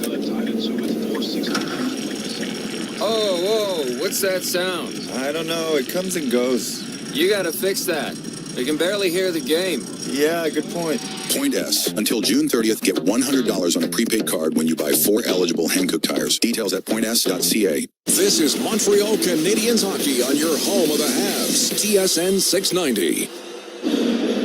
Welcome back inside Bell Center. We are just about set for the start of period number 3 between the Canadiens and the Buffalo Sabres in Game 4. We've got ourselves a 2-2 tie after 40. Victor Finley alongside Sean Campbell here at our TSN 690 broadcast booth. And Sean, pivotal moment in the game right now. The Habs still on the power play for 2 minutes and 31 seconds thanks to the double minor from Bo Byron. And it started with 90 seconds left, so the number 1 unit got a full 90 seconds at the end of the period. Now they're going to be starting the period, so they're going to play the majority. And the Canadiens in the next 30 seconds would love to get a grade A chance so they can double down on this double minor. So let's see if they can get to the offensive zone with the face-off at center. Suzuki leans in against Jordan Greenway. Habs moving right to left in this pivotal third period. The Habs leading this series 2-1. Brought in over the Buffalo line by Montreal, quickly swept back down the ice by Jordan Greenway. And Jakub Dobish will leave it for Lane Hudson. Canadians drop it from center. Here's Nick Suzuki. And on the far side now, Lane Hudson through the middle, off to Slavkovsky downhill with a shot. Lukanen stopped it. The puck was loose behind him. It's cleared away by Samuelson, and it gets away out to center ice. That was that first chance before the 2 minutes were up. They're on the second minor, and that's offside. And the faceoff will come back to center as a result. So 19-19 still to go in this third period. A neutral zone faceoff.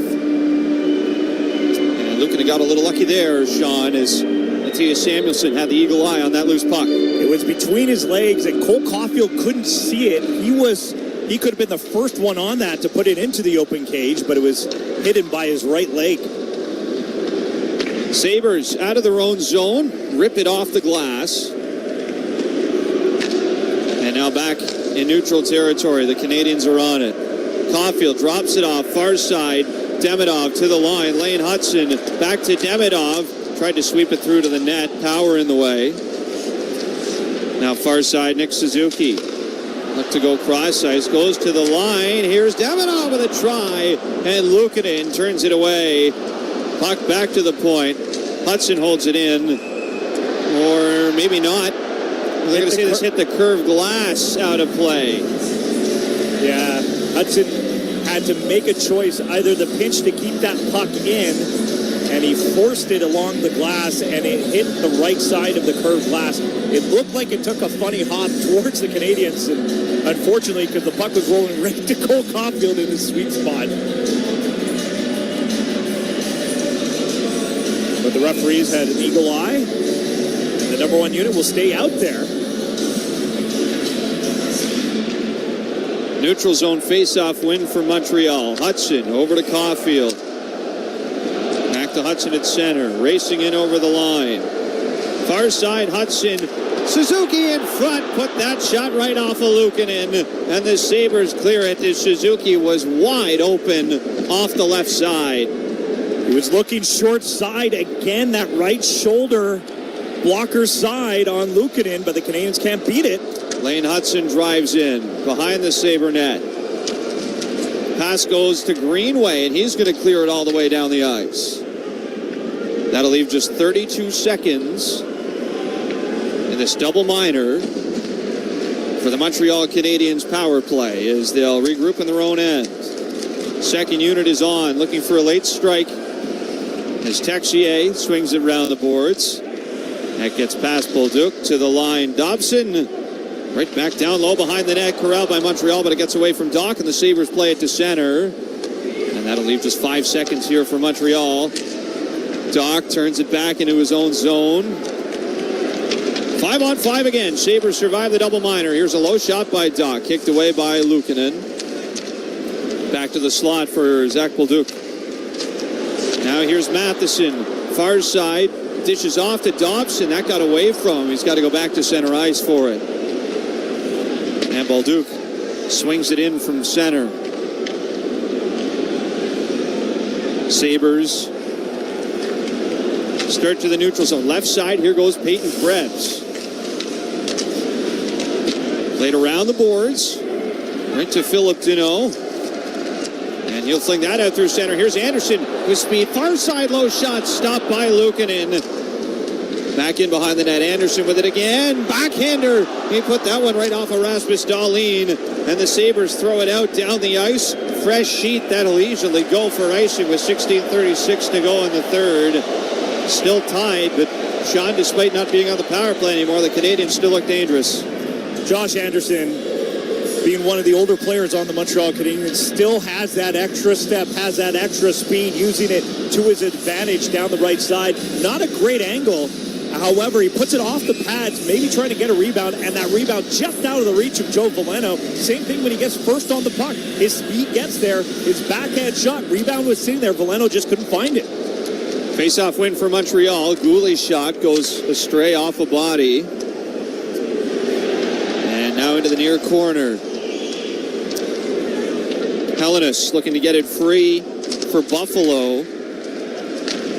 It comes up the near boards. And it is pushed to center by the Sabres. There's a penalty on the play here. It looks to be against Montreal as Krebs was taken down, and it's going to be a hold. Buffalo 1 for 3 tonight. 2-minute minor for holding. Evans is going to go off, and the Sabres get their fourth opportunity on the man advantage.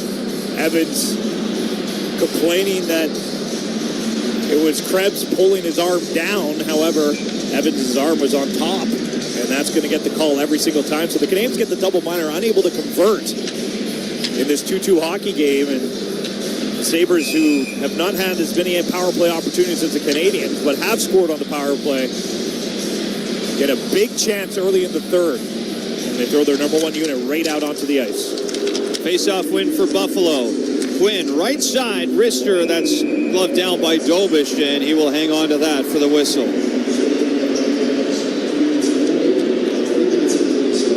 I'm just curious what kind of third period we'll see. Lots of penalties in this game, power play opportunities, double minors. There was a period about 6 minutes flowing back and forth, offensive chances. But this is the first time we've really been in a third period in this series where we've been tied. Well, both teams try and buckle down defensively and wait for that one odd man rush. But the Sabres have the power play and they want to take advantage.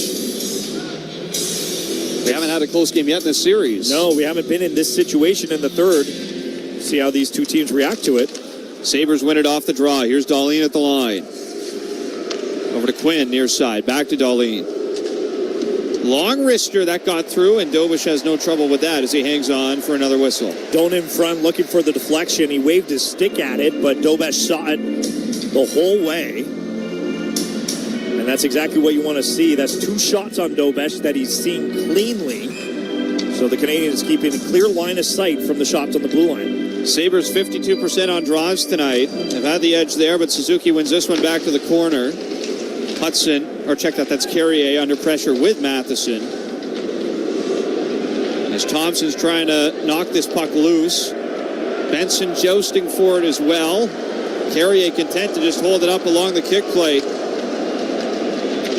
This has killed off a good 20 seconds here as the Sabres finally get it loose and work it over to Quinn, right wing. Back up high for Darlene. Far side, Thompson bobbled it, able to get it back. Thompson off the Doan out in front. There's Benson shot and he scores. Zach Benson, backhand try in front. Beats Jakub Dobish, and it's another power play goal for Buffalo to pull ahead 3-2. And Jack Quinn was tying up with Newhook on the back post, leaving Benson all alone, and he was able to play it off his skate to his backhand. And he's got the go-ahead goal on his birthday, just turning 21, the youngster, who has been one of the Sabres' best players in this series.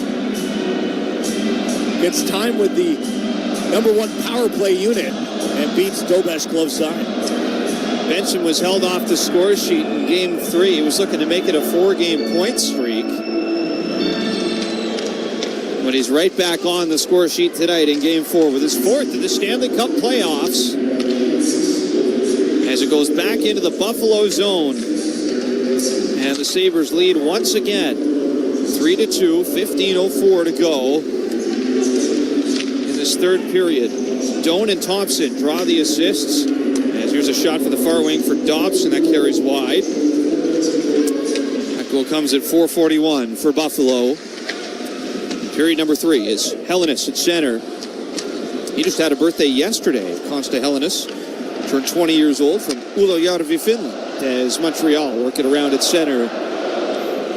This is Noah Dobson. It is a nice city to celebrate a birthday in, Montreal. There are worse places to turn 20 years old. As the Canadians move it in behind the Sabre net. Far side, Carrier cuts it off, back to the line.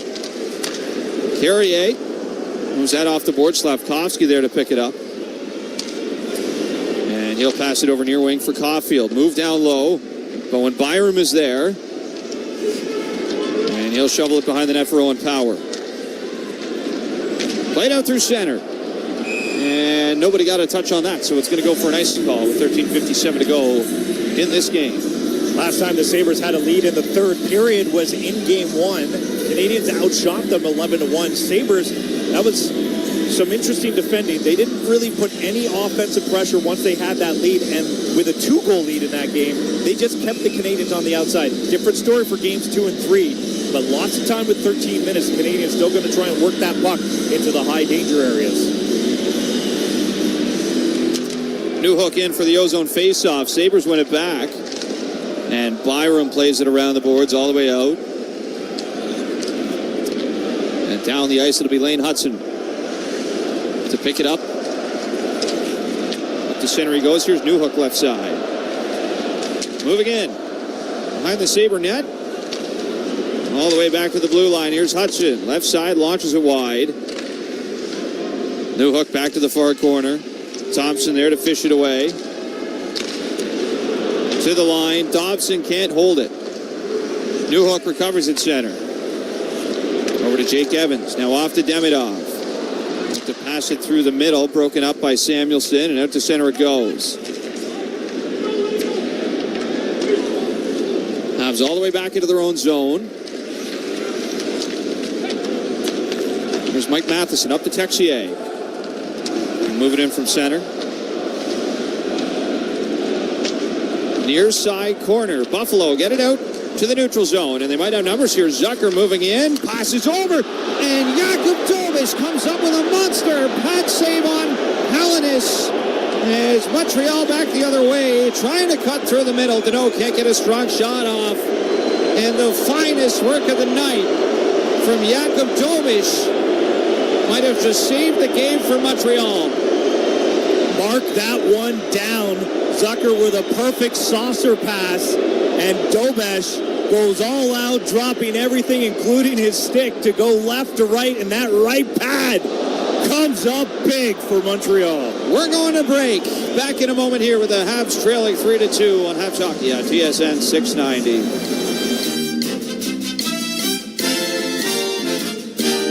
This is Sabrina. Silver and Gold for Cash pays the best rates guaranteed for your unwanted or broken jewelry. We also buy and sell gold and silver bars, perfect for gifts. Visit us at Leonardo da Vinci Center, Monday to Saturday, 9 to 5, or silverandgoldforcash.com. I'm with a Habs fan. Heading into the next game, what are you hoping for? Yeah, at the end of the day, it's about winning battles, winning draws, and winning tickets. Tickets? Yeah, Desjardins has this contest to win tickets.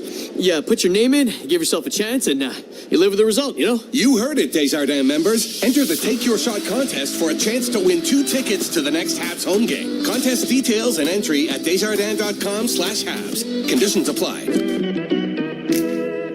Ready to buy or sell in the greater Montreal area? Work with a knowledgeable, trusted expert who makes every step simple. Wayne Buse with Royal LePage Village helps first-time buyers and investors achieve their real estate goals. Call 514-912-4910.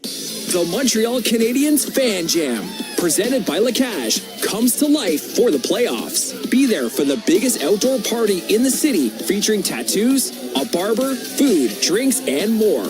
Rain or shine, join us at the Canadiens Plaza next to the Bell Center before home games only. Free admission, but first come, first served. Experience the playoff frenzy with the most passionate fans. Get all the details at playoffs.canadiens.com. The home of your Montreal Canadiens, TSN 690. Welcome back to the Bell Center. 12:40 to go in this third. The Habs trail 3-2, and the place is still buzzing, Sean, off of that monster pad save from Jakub Domish. Sabres get the lead, and when they didn't have the puck, you could see all 5 players just waiting in the neutral zone. Canadians able to break out, no problem. But what happens when you trail in the third? You take chances, and then you try and hold that blue line. That can lead to odd man rush, and Zucker goes back the other way. Odd man rush for the Sabres, and Jakub Dobesh using that size and mobility to make the big save. Canadians win the offensive zone face-off. Shot comes around toward Lane Hudson. Try to throw it back to the net. Goes all the way back out through center. And Nick Suzuki to retrieve it in his own zone. Hudson at center. Off to Slavkovsky. And he's brought the Canadians in offside. We're going to get a bit of a scrum here in the corner. Not much, though. That'll be broken up. That has quieted down in the third period. There were a few scrums. We know what happened last game. And with the Josh Norris, Jack-Eye, and Beck Mallenstein, no retribution in this hockey game from either side. A couple fines being handed out to Beck Mallenstein and Arbor Jack-Eye. Haven't seen much of either player tonight. We have not. Nor have we seen much of Luke Shed. He's played just 7:04 tonight. That's the lowest amount of ice time for a Sabre. Jack-Eye's played just 3:46 to this point. As the Canadians into their own zone. Tuck just got the puck in his face. Philip Danault advances to center with it down the left side. Drops off. Texier shot incoming. That's stopped by Luukkonen, and there's no rebound here as he sits on it for the whistle.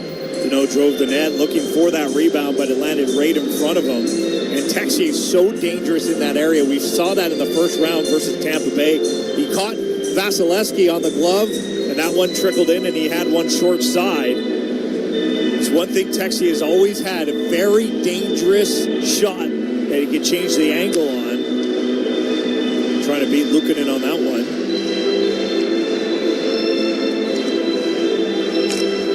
Face-off blocker side on Luukkonen. Goes right back to Matheson. Long shot blocker save by Luukkonen. And right back to center it goes. Here goes Quinn, speeding down the right side. Centers it right to Texier, and here go the Habs with numbers. Through center, Texier over the line, drops it back, and Anderson wasn't there for it. As Buffalo come back to neutral territory, Hellenis plays it in deep.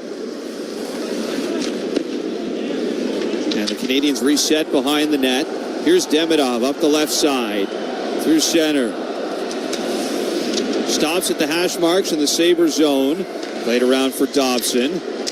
Up top it comes. Gooley, long shot, glove down, still loose for a moment as Newhook tried to bury it on the doorstep, but Luukkonen makes another save and hangs on. That first shot could have had a deflection, and which created the rebound for Newhook, trying to squeeze it through the 5-hole as it landed right in front of Luukkonen. With the Canadiens using shots from distance, Newhook did get a piece of that and almost got the rebound. And right now, that's the player that Canadiens want the puck to fall to the stick as they're having a little bit of a conversation. Demidov out there, still looking for that first playoff goal. There's been moments, there's been looks. Right now would be the perfect time at Bell Center. The Canadiens are looking for the equalizer. Face-off win for the Habs. Here's Hudson, long shot. That was tipped by Newhook, and Luukkonen got a pad on it as the Sabres flip it to center. Newhook has been all over that goal mouth tonight. He's got one goal already. He's trying to make it back-to-back-to-back 2-goal games. Sabres tip it out through center. Hudson, or check that, Dobson all the way back for it. He's out there with Lane Hudson. And the Canadiens try and move it ahead to center. That's foiled by Buffalo. Back down low it goes. Near side corner, Hudson. Up the boards. And all the way out through neutral territory. Into the Sabres zone. Byram takes a knock in the near corner. Oh, and Power picks it up. And back to the far side corner, Kirby Dach under pressure. Taken away by Buffalo. And flipped all the way to center ice.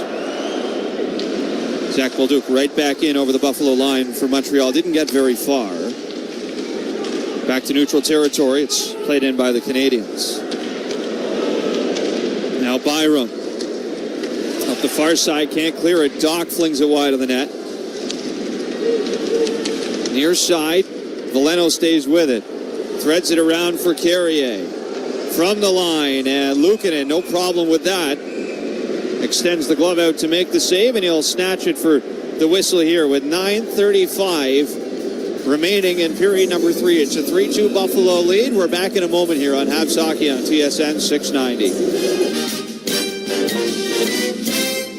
Cheer on your favorite team at Winnie's, the Sir Winston Churchill Pub and Winnie's Restaurant and Bar, your ultimate hockey fever headquarters in the city. Catch every game live with great food, cold drinks, and unbeatable atmosphere. 1459 Crescent.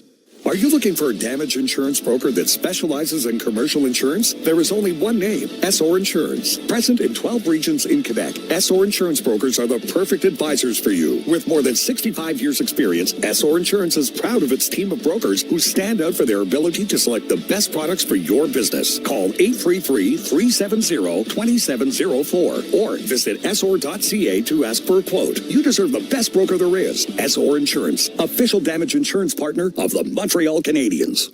When you choose the STM to get to an event, you aren't just riding public transit. You're riding a wave of collective energy with fans just like you all the way to the big event. Heading to the Bell Center? No need to put your whole day on ice. With public transit, you won't have to worry about traffic or parking. A trip to Lucien Lallier or Bonaventure Station gets you right to the heart of the action. Now that's what we call putting it on the tape. With the STM, birds of a feather ride together. Buying, selling, upsizing, downsizing, or investing? Trust an expert who truly knows the market. Meet Wayne Buse with Royal LePage Village. Turn your real estate goals into reality. Call Wayne today at 514-912-4910. This is Montreal Canadiens hockey on your home of the Habs, TSN 690. 9:35 to go in the third period of Game 4. 3-2 Sabres lead. Habs out shooting Buffalo in the game, 27-21 in the period. 10-4. This is time with less than half of the third period remaining. Turn to your top line. In that second period, they had a big break with the double minor on the PK, but Nick Suzuki right after there, out on the ice. One of their best face-off men in this game tonight. Clean win for Montreal. A shot from Dobson, though, goes astray off a stick, and it's out of play. And we'll redo the face-off. City has 60%, 12 for 20. Nick Suzuki on draws. Norris has been the face-off ace for Buffalo tonight. He's 8 for 12, 66.7%. And it's a win here for Josh Norris. As the Sabres flick it to center, Hudson traces it down in his own end. Back to center ice it goes for Suzuki. Near side, Slavkovsky gently plays it in to the Buffalo zone. Matthias Samuelsson knocks down Zach Bolduc. As the Sabres trying to clear it to center, they do. Suzuki battles to get it back. Stripped away by Slavkovsky. Bolduc's out on the ice because Caulfield took a short shift. He went straight to the bench off the draw. And he's being treated on the bench. He's sitting on the bench, didn't go down the tunnel, but he's at the end talking to the trainer. Hudson in his own zone. He's waiting for a line change to complete. And now Noah Dobson will throw it in from center. Bouncing over the line. Long try to the net. Blocked by Dahlin. Another try from Deneau. Also blocked by Dahlin. And that hurt him. He's going to try and shake that off and stay out here for Buffalo. That one got him in the shoulder, it looked like. As here goes Anderson. Near side to the line. Matheson. That barely stayed onside. Into the far corner. Anderson on it. Tried to go out in front for Philip Deneau. That's broken up by Buffalo. Played around to the near side. They race after it. Quinn and Deneau both there. Here's Anderson to the line. Dobson shot. No luck. That's blocked. Dobson again. Circles back to the line. Dobson near side. Another shot. Another block by Dahlin. Now Matheson. Near side for Anderson. Dahlin gets in there with his stick and he's going to jam it out down the ice. And that'll surely be an icing call. And Buffalo are forced to stay out there. And all of their skaters have been out for over a minute on the ice. And that's over 20 blocked shots in the game for the Buffalo Sabres, who have now committed a little bit defensively, unlike the last two games. Cole Caulfield right back out on the ice. The Suzuki line hops over. So Zucker's gone to the bench here. Sean, he blocked the shot. He's laboring, so they've allowed him to change for Greenway. Habs with a draw. Here's Gooley. He fans on a shot. It ends up down low in the corner. Back up to Gooley. Near side now, Suzuki. Hands off back to Gooley. Low shot. Turned away by Luukkonen. Gooley behind the net for Caulfield. And Lane Hudson can't take the pass from Caulfield. He's got to go back to center. Sharp move here over the line. Habs try and come right back in, but Jordan Greenway takes us away from Gooley. Back to center it goes. Lane Hudson has it under control. He'll fire it in from center. Habs in on the forecheck. Timmins takes it away for Buffalo. Played out to center. And into the Montreal zone. This is going to be another icing call on Buffalo, despite a pretty good effort there from Beck Mallenstein to catch up to that puck. Who's going to be the hero for the Montreal Canadiens? Down by one in the third. These are the moments that you look up and down the bench and who you're going to throw out there. You know the bench is going to be shortened a little bit. Martin St. Louis has shown that he trusts all his lines, but you know that top line's going to get probably every third shift, maybe even every second shift when you get closer and closer. And we'll keep an eye on Dobesh, but still plenty of time with 6:53 remaining. Face-off win for Buffalo. Played around the boards, but not out. Dobson. Back to the near side. Mallenstein to the line again, not out. Dobson lost it, and out to center. Matheson will chase it down. Sabres are going to change. Demidov, left wing, up for Newhook, deep into the Sabres' end. So we take it away by Peyton Krebs. He's going to sprint to center ice. Chips and chases off the boards. Krebs first to it. Played around for Tuck. Far corner. Tuck to the line. Dahlin managed to hold that in at the blue line. As the Sabres cycle it around. Thompson and Matheson battle for it. Matheson wins it. Puck is played ahead to center. Here goes Evans. He'll turn back. Canadians are going to get a line change in. 5:57 to go. I like that move from Evans. Could have dumped it in, but I want to keep possession, knowing that the Sabres were going to change too. Kirby Doc flips it in on the backhand. Anderson in on the forecheck with Philip Deneau. Anderson and Bowen Byram battle along the end boards. Puck is shoveled behind the Sabre net for Benson, and he'll lift this to the line. It bounces out to center. Now Gooley snaps it over to Carrier. Far side, Doc. Broken up at center by Timmins. Here goes Quinn through the middle. Fanned on the shot. And down low it goes behind the net. Quinn, that was a promising look for Buffalo, but a bad bounce for Quinn as the Canadians settle it down. 5:06 to play. 3-2 Sabres lead. Gooley passes off to Slavkovsky. Through center. Over the line. Lost it. And Buffalo chip it to center ice again. Hudson is there for Montreal. And the Canadians will take a breather in their own zone. Here's Slavkovsky through neutral territory. Over the line.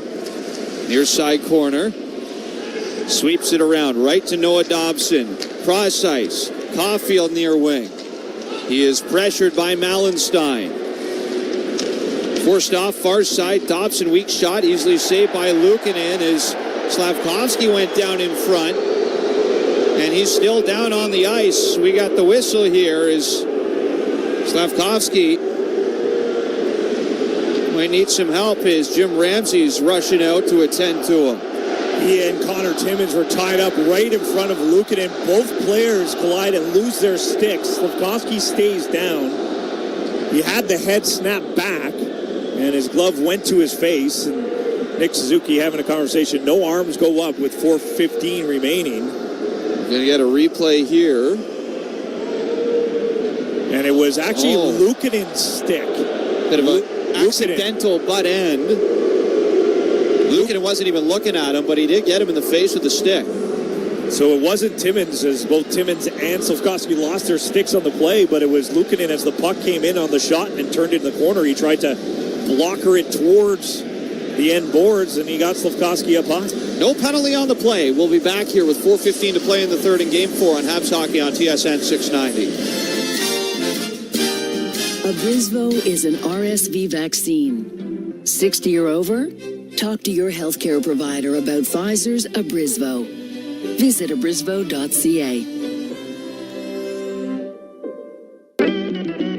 I'm with a Habs fan. Heading into the next game, what are you hoping for? Yeah, at the end of the day, it's about winning battles, winning draws, and winning tickets. Tickets? Yeah, Desjardins has this contest to win tickets.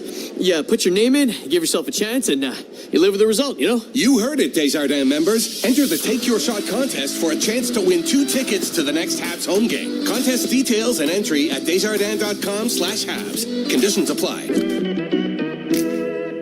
Are you looking for an insurance broker, passionate and professional? With 65 years of experience, SO Insurance has proven to be totally dedicated to serving its clients. Present in 12 regions in Quebec, their brokers have one priority: to find you the best offer available to insure your home, car, and all other types of motorized vehicles. Call 833-370-2704 or visit SOR.ca to ask for a quote. You deserve the best broker there is. SOR Insurance, official damage insurance partner of the Montreal Canadiens. Canadiens hockey is presented by SOR Insurance. You deserve the best broker there is. SOR Insurance, official damage insurance partner of the Montreal Canadiens. Enjoy the game. Back inside Bell Center. 4:15 to play in the third. The Habs are trailing 3-2, and for the first time in this series, they did try a comeback shot in Game 1, but they weren't as close as they are right now, pressing with less than 5 to go, down by just a goal. There are openings in this Sabres defensive zone. They are not pressing.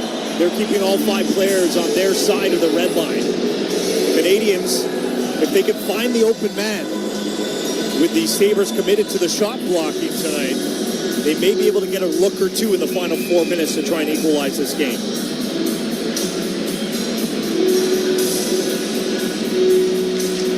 Shots 29-21 in the game for Montreal, but Zach Benson has the game winner as it stands right now as the Sabres move it back into the Habs zone.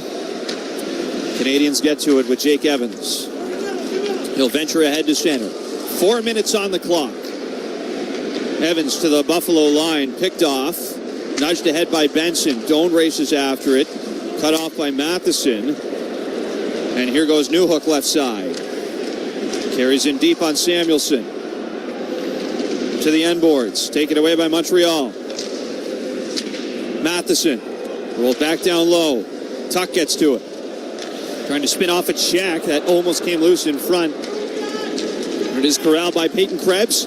Chips and chases down ice. Krebs tried to center. Good stick by Carrier. Matheson, far corner. Back in his own zone. Both teams are changing. 3:15 to go. Habs trailing by a goal. Matheson dishes off left side to Gooley. Back through. Anderson moving in. Low shot. Stopped by Ukko-Pekka Luukkonen. And back behind the Sabre net. Off the boards. Tip to center. Here's Zucker. He's got Hellenis moving up. There's the shot. And Dobish makes another stop. That's twice. He has robbed Hellenis off a 2-on-1. Sabres back in front. Dobish makes this save as well, and he covers up. And that is twice. Zucker and Hellenis nearly connect to put the Sabres up 2. With the Canadians down by 1, Gooley holds the blue line, but it creates another 2-on-1, and that's what the Sabres have been waiting for. And Jakub Dobish able to stay up high as Hellenis tried to go upstairs, as last time was lower off the pad. Dobish read the play. Stick save. He got it with the butt end of his goal stick. And that is twice. Hellenis has come very close to extending the gap to 2, but instead it remains a 3-2 game. 2:40 to play. Habs in their own zone. Up to center. Newhook near side. Lost it in his feet. Canadians go back into their own zone. Sabres in pursuit. Doan and Benson in on the forecheck. Loose far side corner. Benson over to it. Matheson able to take it away. Newhook up to center. Starts moving in left side. Challenges Bowen Byram. So he gets it in deep. Dobish halfway out. Hasn't gone yet though. Hudson corrals it. Here's Suzuki. Dishes off. Dobson, big shot. That one goes wide as Dobish runs to the bench. 2 minutes to play. 6-on-5 Montreal.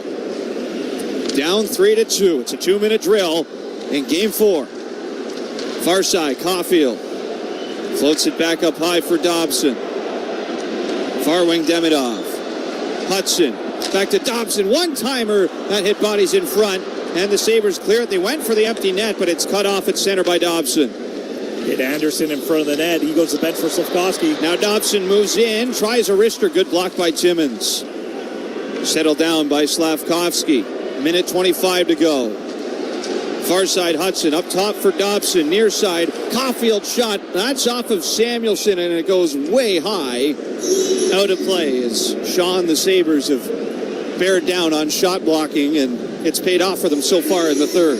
Yeah, Matthias Samuelson steps up, seeing Cole Caulfield by the face-off dot, gets in that lane to help out his goaltender Luukkonen. And we'll see if Marty St. Louis is ready to take a timeout, and he will, as he'll reset his 6 skaters. And with all the commitment to the shot blocking, with the 6 skaters versus 5, there will be a player open. So if you get the fake shot, you slide off. The Canadians like to find that open man. If they can get that clear shot, but they haven't been able to have that shot in the danger area. It's been on the outside for the face-off dots or too much traffic in front.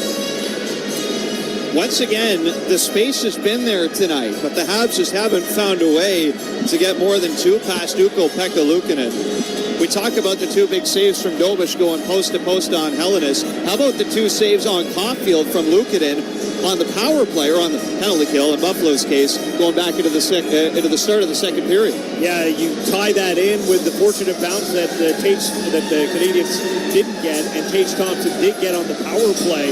That second period did not turn the way the Canadiens wanted. They had a 4-minute crossover from the second to the third. They did not convert, in which, in that 4 minutes, 3.5 minutes was their top power play unit. But DOMO would come out with a face-off, and Davidoff will stay on the bench.